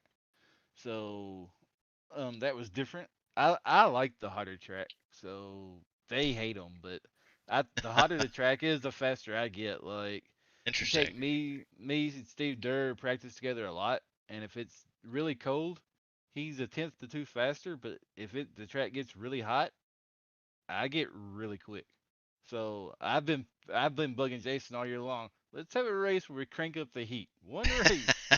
And it's like, no. He's like, what do you mean? I'm like, well, a lot of these tracks we run on are in the 60s. Let's turn them up to like 108 and go at it. No. So, maybe someday we'll race in Bahrain and crank it up. I'm okay with cranking them up. But yeah, like I Awesome. said, like my problem right now is in practice this week. Like every practice room I go into, I can get my optimal down to like a 53.1. But my best lap is like a 53.8. So Yeah, so putting it all together. it's like I don't know how it's a 53.1 and I'm running 53.8. But so I like I tried talking with some of the drivers in the league and they're like, well, we run this and we run this, and then like I run a really low brake bias. Like like all season long until this week, my brake bias is down like 48, and I can Wow, get the yeah. car around the track pretty good and pretty consistent. But I actually went to Edmund Valerino and was talking with him, and he was like, it's a lot to type. So I brought him to my Discord, and he was like, you have the same pedals I do, so let's try this. Set them like this, set the physical pedals like this, set the car like this. Let's jump in a practice session. And within 5 minutes, I ran a 53.7. I just couldn't keep it there. So Wow. little more seat time, and I should be okay. Wow. That's awesome, man. Well, I think that just goes to show you the great, kind of this isn't just a league, it's community. You reached out to one of the fastest drivers on the service, and he's like, Yeah, "Yeah, man, let's like do this. Let's figure it out. Let's see what's going like on." So, throughout the week in my Discord, which Ian's been in my Discord before, so he knows Hmm. how I work. Like if you I hop in my sure have. if you come over to my Discord or if you message me and tell me I've got a problem with this and I'm struggling here, it's hop in my Discord and let's go over it. Cause like I can't do the VRS line thing. My brain doesn't work that way. So it's like let me see it. So like, and I've even taken Ian around the track and Ian's been like, I'm struggling here. I bet you can get a second faster. Bet I can't. And 15 minutes later, Ian's running like 9/10 of a second faster. That's nice. true. So for me to have somebody that will do that with me, that was killer. And everyone's like, when you finally get it to click, you're gonna be as fast as right there with me. Awesome. We'll go work on it. So I'm hoping by the end of next season I can run with these guys, but we'll see. Awesome. Well, good Well, stuff, mate. Good stuff. yeah, we're looking forward to it. And so there you go. Shout out Jonathan Dockery. If you guys are looking for more coaching and whatnot, reach out to Jonathan Dockery and get you hooked right Discord there. And yeah, there you go. Just another benefit. Yep, but we'll get through fun week and we'll get back at it in 2 weeks. So, Very good, my friend. Well, and we I look love the forward. broadcast, by the way. So Awesome. Thank I you. always go rewatch it. You guys Yeah, rock. we try. We try. All right. It's fun. Absolutely. All Thanks, right, guys. man. Well, we'll Take see care, you mate. later. Uh huh. Bye. All right. All right. Let's bring in well, let's see. Yeah. We're gonna bring in the I would say presumptive champion. I can't imagine there's a mathematical scenario where I'm wrong about this, but Pete Broughton just did, you know, I got to imagine just not quite enough there at the end for Edwin, but at the same time, secures the championship for season 3. He will forever be his name will forever be in the annals of Sunday Night Skippy history. So congratulations to Pete Broughton, and yeah, how'd you see that race tonight? I got it actually before you answer. I'm gonna cut you off before I ask you a question. I'm gonna cut you off before you.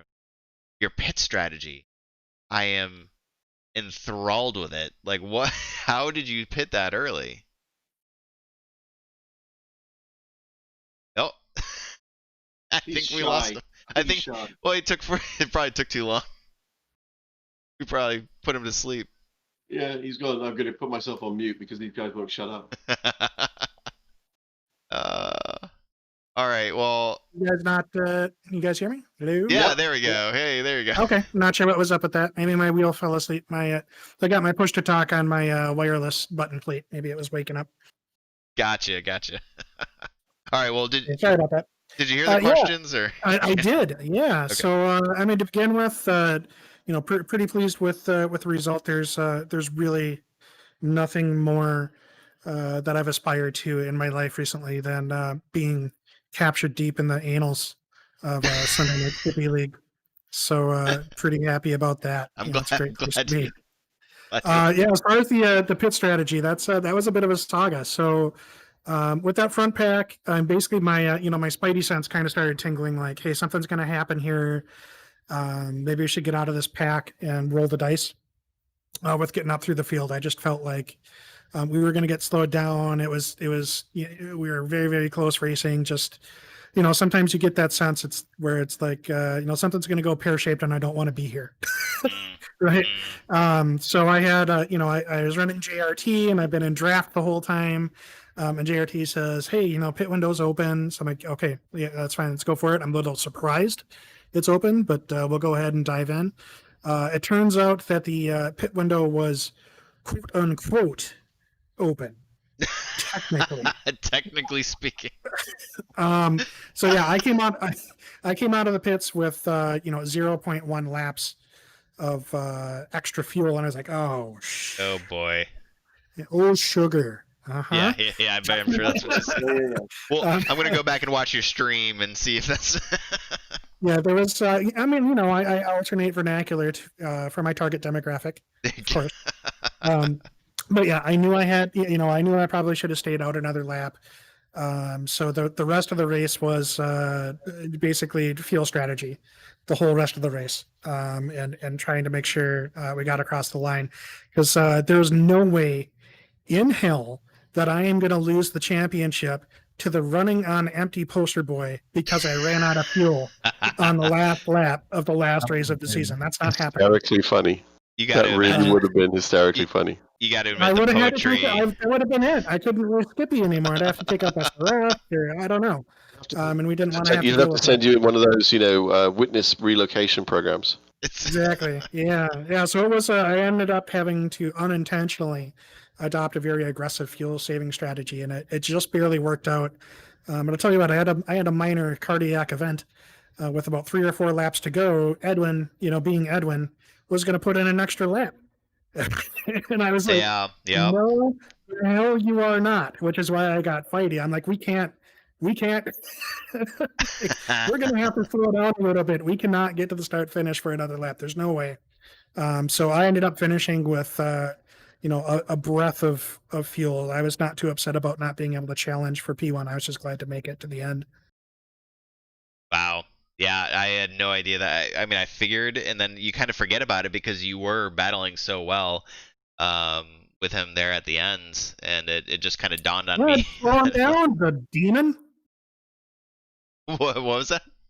He was going to force. I don't know if you guys were seeing it in your tooling, but had I not slowed him down, we would have had to go an extra lap, and I would have had further. Right. Yeah. No, exactly. No, that's awesome. The strategy for what it's worth, for anybody watching who doesn't do iRacing, the level of the calculus that you did in your head as you're racing, being consistent, racing amongst the fastest drivers on the service, and then doing that math in your head while you're doing all of this is just mind-boggling to me. And I think that's kind of just one of the things that separates, obviously guys like you and Chris and James and Jonathan, Carl, Edwin, Christian, all those guys from the rest of us mere mortals. So yeah, no, Yeah, it's kind of mind-boggling for me too. It's it's a hell of fun to watch, and it was you almost. I mean, shoot, you really we had a terrible camera angle on it, and I apologize for that. So hopefully we can go catch your stream later for a better view of it. But it looked like you even almost had it at the end there with the draft, but I don't know. Oh, I mean, if I would have been a little bit better on fuel, because I was still trying to fuel save around the first half of that last lap, just to be sure I didn't sputter. So I really couldn't push them. Right. So it was it was what it was. Yeah, it looked like you could have had him if you had just been about another, I don't know, another. I needed to be another 10th or 2. Yeah, quicker for that final corner. Yeah. Yeah, for sure. Well, congratulations. Yeah. Awesome win on season being championship. a presumptive. That's crazy. Yeah, thanks, guys. Really appreciate that. And just a couple of quick things. I do want to congratulate Mr. Chris Herrera on coming in not P1. That was very well done. Appreciate that. I love it. And then real quickly, next season, I'm going to be doing some racing the Precision Racing League with my very supportive team, SRTE. So kind of looking forward to doing that. And again, a little bit of a shout out to the Snail Racing folks, whose livery again I was running tonight. We actually see a few of the drivers from Sunday Night Skippy have moved over there and seem to be developing really rapidly as drivers. Really positive community, really enjoying what we're seeing there. Very effective program. So I invite everybody to come check it out. Good stuff, man. Good stuff. Yeah, second, thirded for that is for sure. I've heard nothing but good things. Not made it over there myself, unfortunately, just due to timing things. The folks that you mentioned in the league that do make it over there, nothing but rave reviews from the Snail Racing team. So, and obviously, good luck in the Precision Racing. One thing that happened, of course, as soon as I joined to do the race to learn sessions, my headset went kabonk. Not saying that there's anything to do with me joining and the headset not working, but it happened. Oh, good. All right. Well, hey, congratulations again, Pete, and we look forward to seeing if you can defend your season title. I'm sure the cash prize is in your PayPal account as we speak. Or is that? No, I'm getting word that that's not happening this year. No. All right. Anyway, we'll try again for season 4. But congratulations, fantastic! You put on some great races for us to watch, for all the folks at home to watch. So thanks again, and we look forward to what you can do forward. Yeah, thanks, guys. Looking forward to it. I'll see you. Take care, mate. Good night. Well, that leaves us with Jason Bice, I think. Yeah, so we're gonna bring in Jason now. We want to interview him as both. He gets to be both a driver and an admin, so that's kind of double dipping. Yeah, we're gonna double dip here a little bit. So Jason Bice ends up P7, up 1 position, and had a pretty good race from what I could tell. Of course, we'll let him tell the story here. Jason, what did you see tonight? I saw the best race I've ever been a part of. I've never had that much fun. Major props to Jack and to Mike. That whole race, I was thinking, I knew I went into it 3 points ahead of Mike. So if we finish in the top 10, you get 2 points per position. So I knew that I needed to finish at least 1 position behind him, and I'd be okay. And then Jack got in the mix, and Jack is a fantastic driver. He's fast. And it's like, well, this just got interesting. So for the second half of the race, I tried to bide my time, just sitting back there, and then started challenging on the last couple of laps. But we were all so close on pace, line, everything. So of the 3 of us, I was third, but it was a fantastic race. Good Yeah, stuff, mate. Good yeah, stuff. It's a joy to watch. one of Yeah. the things we always kind of joked about early on in this season and then last season, it's just kind of the lack of luck, I guess I should say, that you've had, and how you always have that good pace and the good racecraft, but you just always seem to find either somebody's front end finds you or vice versa or whatever the case is. So, but when I gotta say when that's not happening, I mean you were what P8 overall? I'm sorry, eighth in the championship standings. I should remember what that is, but like you can tell, like this is. I think that was where you ended last season, Yeah, if I'm yeah. not mistaken. Yep. So I think we forget, like, you top 10 talent here going into all this, and it seems like you got to make up for those kind of shenanigans races and then, but you carry that pace and finish very, very well when that doesn't happen, and we always are entertained by you always end up around these guys like Jack and Mike, and I'm trying to think who else. I mean, of course, we've seen Nikolai before. Steve to some extent. Sorry, I'm trying to go down the roster. Steve, I've seen you battling with, but you guys are very tightly matched, and it's a joy to watch, and kind of that pack that you seem to have. So I'm curious, what do you think that you can do for next season that's going to separate you and get you up to the Edwin, the Pete, uh, the Chris Herrera, battling for maybe a podium at the end of the season? That's a really good question. I've been thinking about that myself.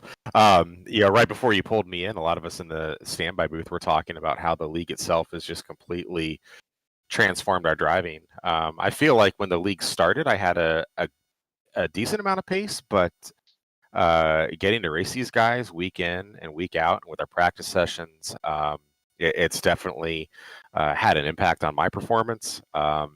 Lately, I've been paying a lot of attention to Pete.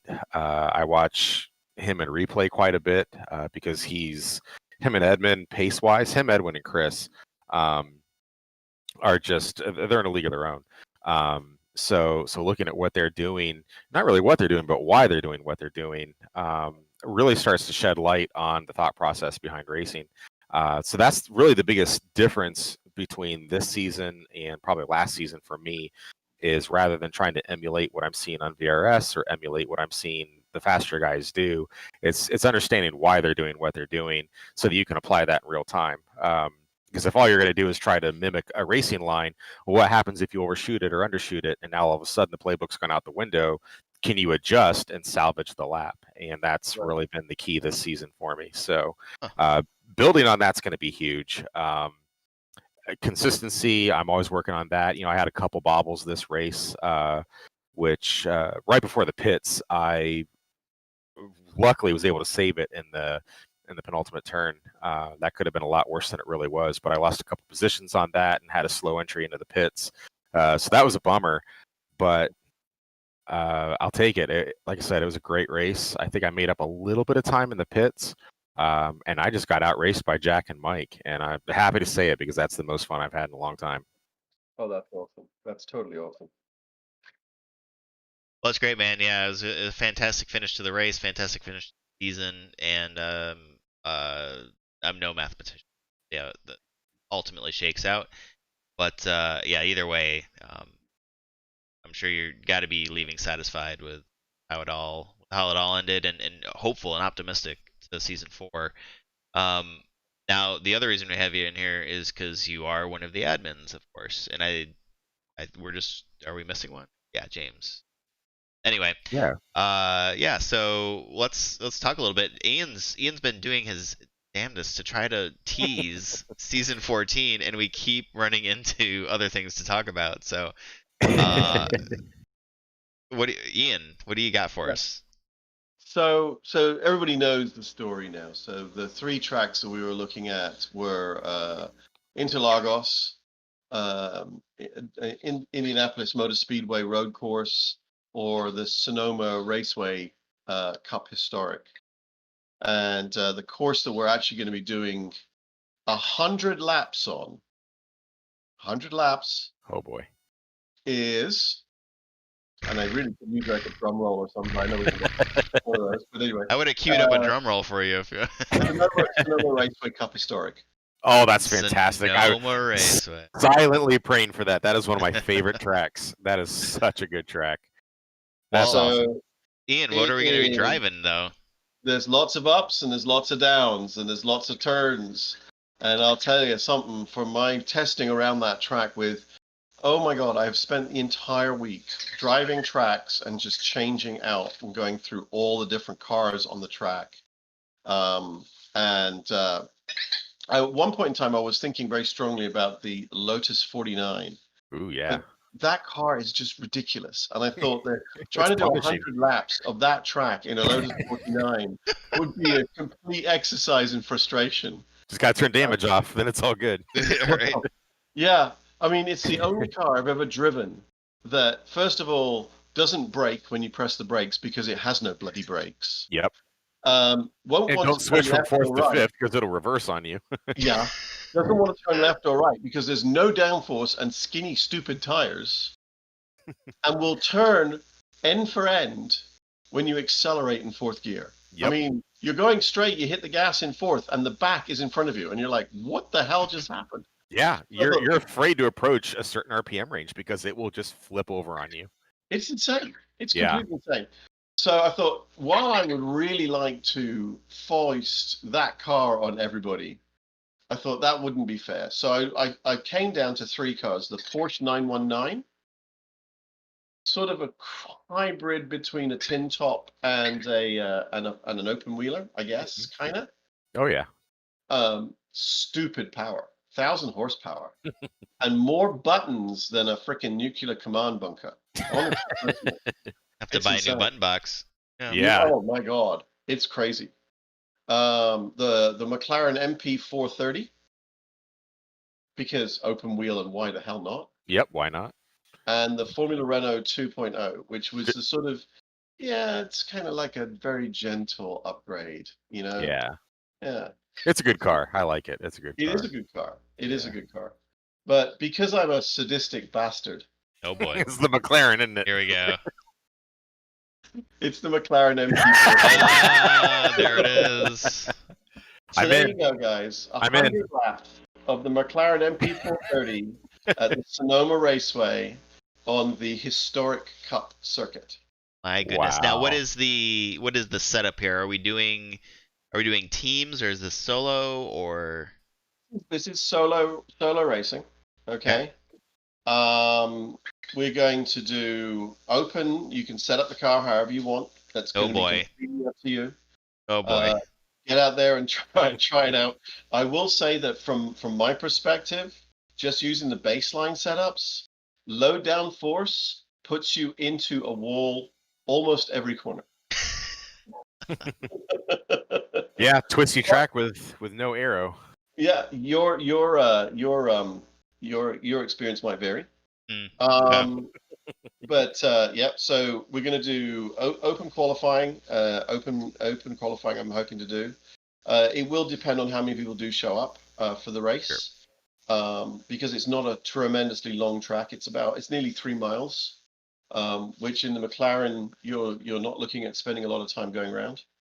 Well, that's if you can make it round. Right. One or the other.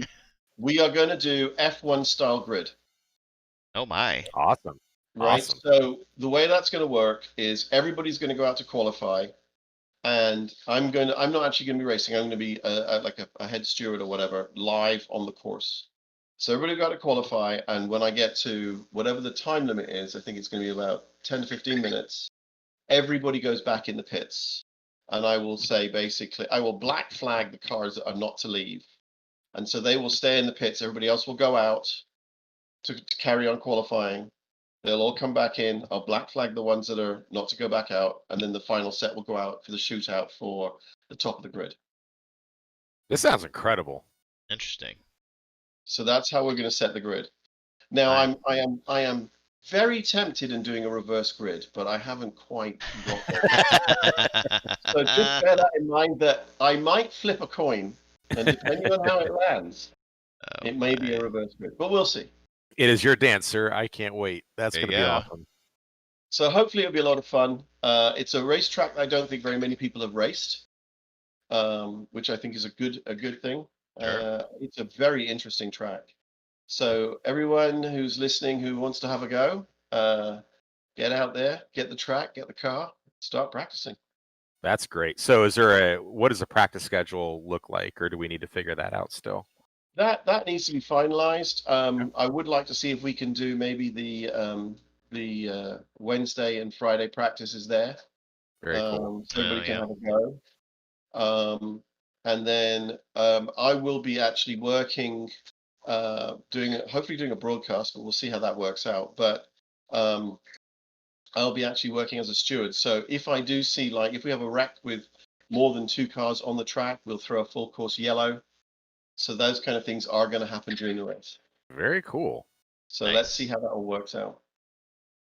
Well, I know what I need to do. I need to go prep myself. Holy cow. That sounds Well, awesome. I'm excited. I'm excited.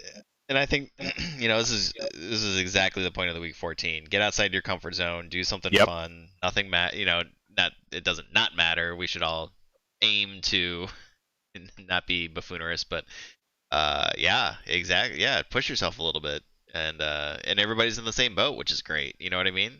Like this For is sure. Yeah, and to your point, Sonoma, not one of the more popular tracks. Now, granted, I'm relatively newer to iRacing, but I know it certainly hasn't been on this. Well, no, I'm not going to say certainly. Probably not one of the ones that's been on the schedule, at least in the last couple seasons. I can It say that. hasn't. I've been So, every season I vote for it, and it never makes the cut. But right. it's such a nice track. It's different. It's And Ian's different, description of right. it is so apt. Just up and down, up and down. Lots of blind crests with turns on them. Yeah. Perfect for a Formula One car. Right. Exactly. The car gets real light. Yeah. Real light. Oh boy. Well, it's one of the ones that that they're excited to be rolling out here. iRacing, the service. They're Yeah. making that the official car now, right? For the Yeah, and they have. We were actually just talking about that too in the standby booth. They have updates to the car that are coming. From what I understand, I could be wrong, but it's supposed to make the car a little more approachable. They did a similar pass on the Renault 3.5 earlier this season or last season. So anybody who hasn't driven it recently should. It's a lot more manageable than it used to be. It's a really fun car. So if the McLaren's getting the same treatment that the Renault 3.5 got, it should be a delight. awesome. Yeah. Well, on that note, I probably need to get some sleep because it sounds like I got some practice to be doing. coming up here, Likewise. but- Likewise.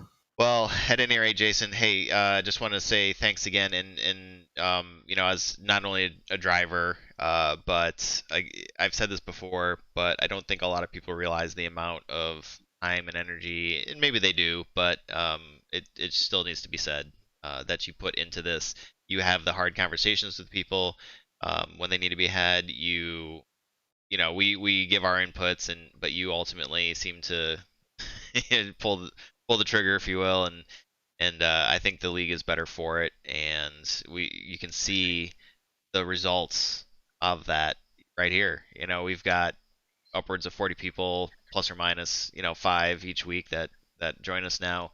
We've got practice, and this goes out to Robert Longatano and I apologize, whoever who else does the Walter. practices? Walter Claudia, Pina Colada there. Doing the practices. The grids for those are almost larger than what we had doing their Sunday night races not too For long sure. ago. So this is a growth league, and it's tough to manage all that. So I just want to say thank you for everything that you do, and I'm looking forward to seeing what season 4 brings for all of us. Absolutely, I really appreciate it, and yeah, it goes without saying that the work that you put in on the broadcast, and Ian, I just look at the work that he's put in figuring out week 14.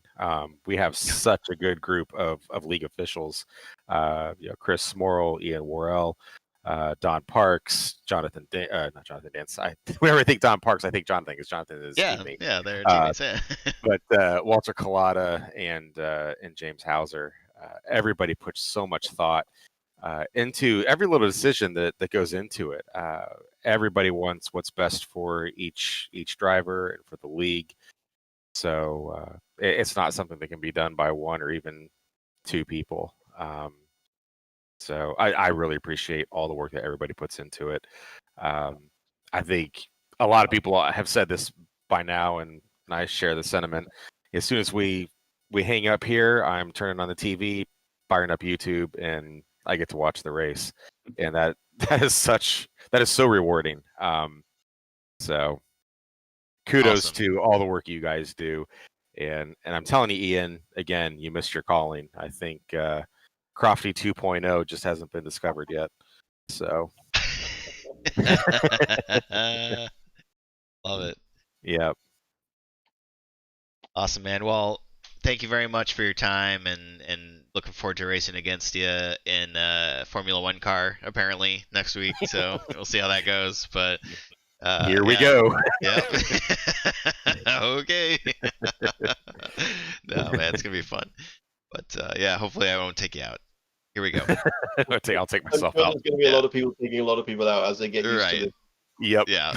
Yeah. The gas pedal. I just will say that the gas pedal is not an on-off switch. You're right. Yeah. Gotta breathe it. Yeah. All right, man. Well, thanks again, and we'll see you next week, I guess. Sounds good. Awesome. Have a good one, guys. Yeah, you too. Take care, guys. Bye-bye. Bye. All right, Ian. Well, that's I'm looking forward to. So first of all, awesome week 14 event. I'm already looking forward to it. I am trying to figure out how to. Well, I'm going to break it to Megan right now. I have to buy a car. I think Megan needs to buy a rig, and she should be racing as well. Yes, we've actually talked about that. Not gonna lie. So we'll see what happens. Keep an eye out. But yeah, maybe we can get her hooked up here. But I'm looking forward to week 14. I think that's gonna be a lot of fun. And yeah, I'm just looking forward to racing with everybody again. We'll try to figure out something for the broadcast, of course. And other than that, though, great working with you on the stream, the broadcast this season.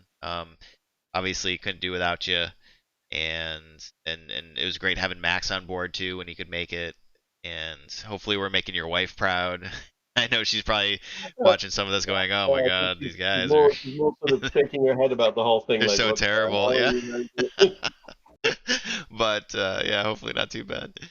Oh my But yeah, God. man. So yeah, thank you for everything, and I'm already, like I said, I'm already looking forward to season 4. So Yeah, I think it should be a lot of fun.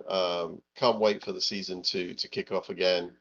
Yeah, I mean it's been a joy to do this. I've really enjoyed it. You know, I don't crash as much this way. technically But true. I want to get myself back on the track. I need to get some practice, but it's just been a busy time of life for me recently. Sure. And and then we're not having the headset as well. That kind of put a bit of a dampener in the whole thing. But we'll see how it all goes. And yeah, looking forward to next week, week 14. I hope that the folks that are still with us after all these hours of broadcasting will join us for that, and see what we can do. I think it should be quite a laugh. Awesome, man. Well, I know what I'm looking forward to. I'm going to go hit the head hit the rack, because that was a lot of fun, the whole race.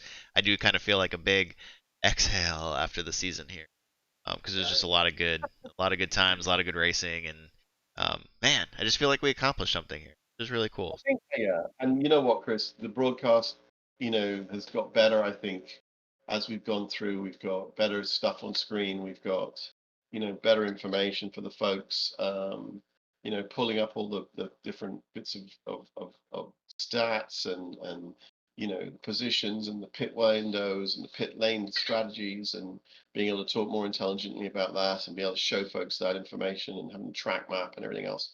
I mean, our whole technology side of it's getting better as well. So hopefully we'll be able to bring even better stuff for next season and move from strength to strength. Yeah, I think the only thing keeping us from doing that, to your point, is just real life. Is I think some of the things are out there available to us. It's just a matter of getting to it. So I think we can gradually build on the broadcasts, as time goes on, and make it even more entertaining and engaging. And I guess I didn't realize how big of an audience we had for people who don't even just do iRacing. I know a lot of the guys that go on afterwards and watch the race, but we've got family and friends watching, and that's always something that Megan really enjoyed, talking to them, those folks, and really just kind of being able to understand things a little better. So their enjoyment of the race, of watching their loved ones race, is just enhanced. So yeah, we'll approach it with that eye. Basically, Yeah. it's kind of our pledge to you, is that that'll be our priority. Nothing And yeah, fancy, just I've got some ideas of how maybe we can get them a little bit more involved in the broadcast, and I'm going to talk to you about awesome. that offline, and we'll see Yes, if there's some things we can do for next season or maybe the season after, depending. fantastic. Yeah, let's And of do it. course, as I'm in. usual, it's just the two of us here. It is just the two of us, and I I think mean, it's like, really? time Yes, that we say goodnight. I think it And is. I think it is. I think we pushed it as long as we've we done can. it. I don't want the as much as I'm looking. I've said it before. I'm looking for next season, but it feels weird. I don't want to say goodbye. I don't want the season to end. It's been so much fun. Hey, well, I'll tell you what. I'll talk to you next week. All right, that's fair. All right, let's do it. Good night, All sir. right. Good night, everybody. Good night to you as well. Good night to everybody. Take care of yourselves. We'll see you in a week and or two. And I'm looking very much forward to spending some more time watching these folks drive around racetracks with you. See you later. Oh, also, playing you out, Yeah, you can't stop, can you? Jack Moffat and Lousy Robot, ladies and gentlemen. Please to enjoy.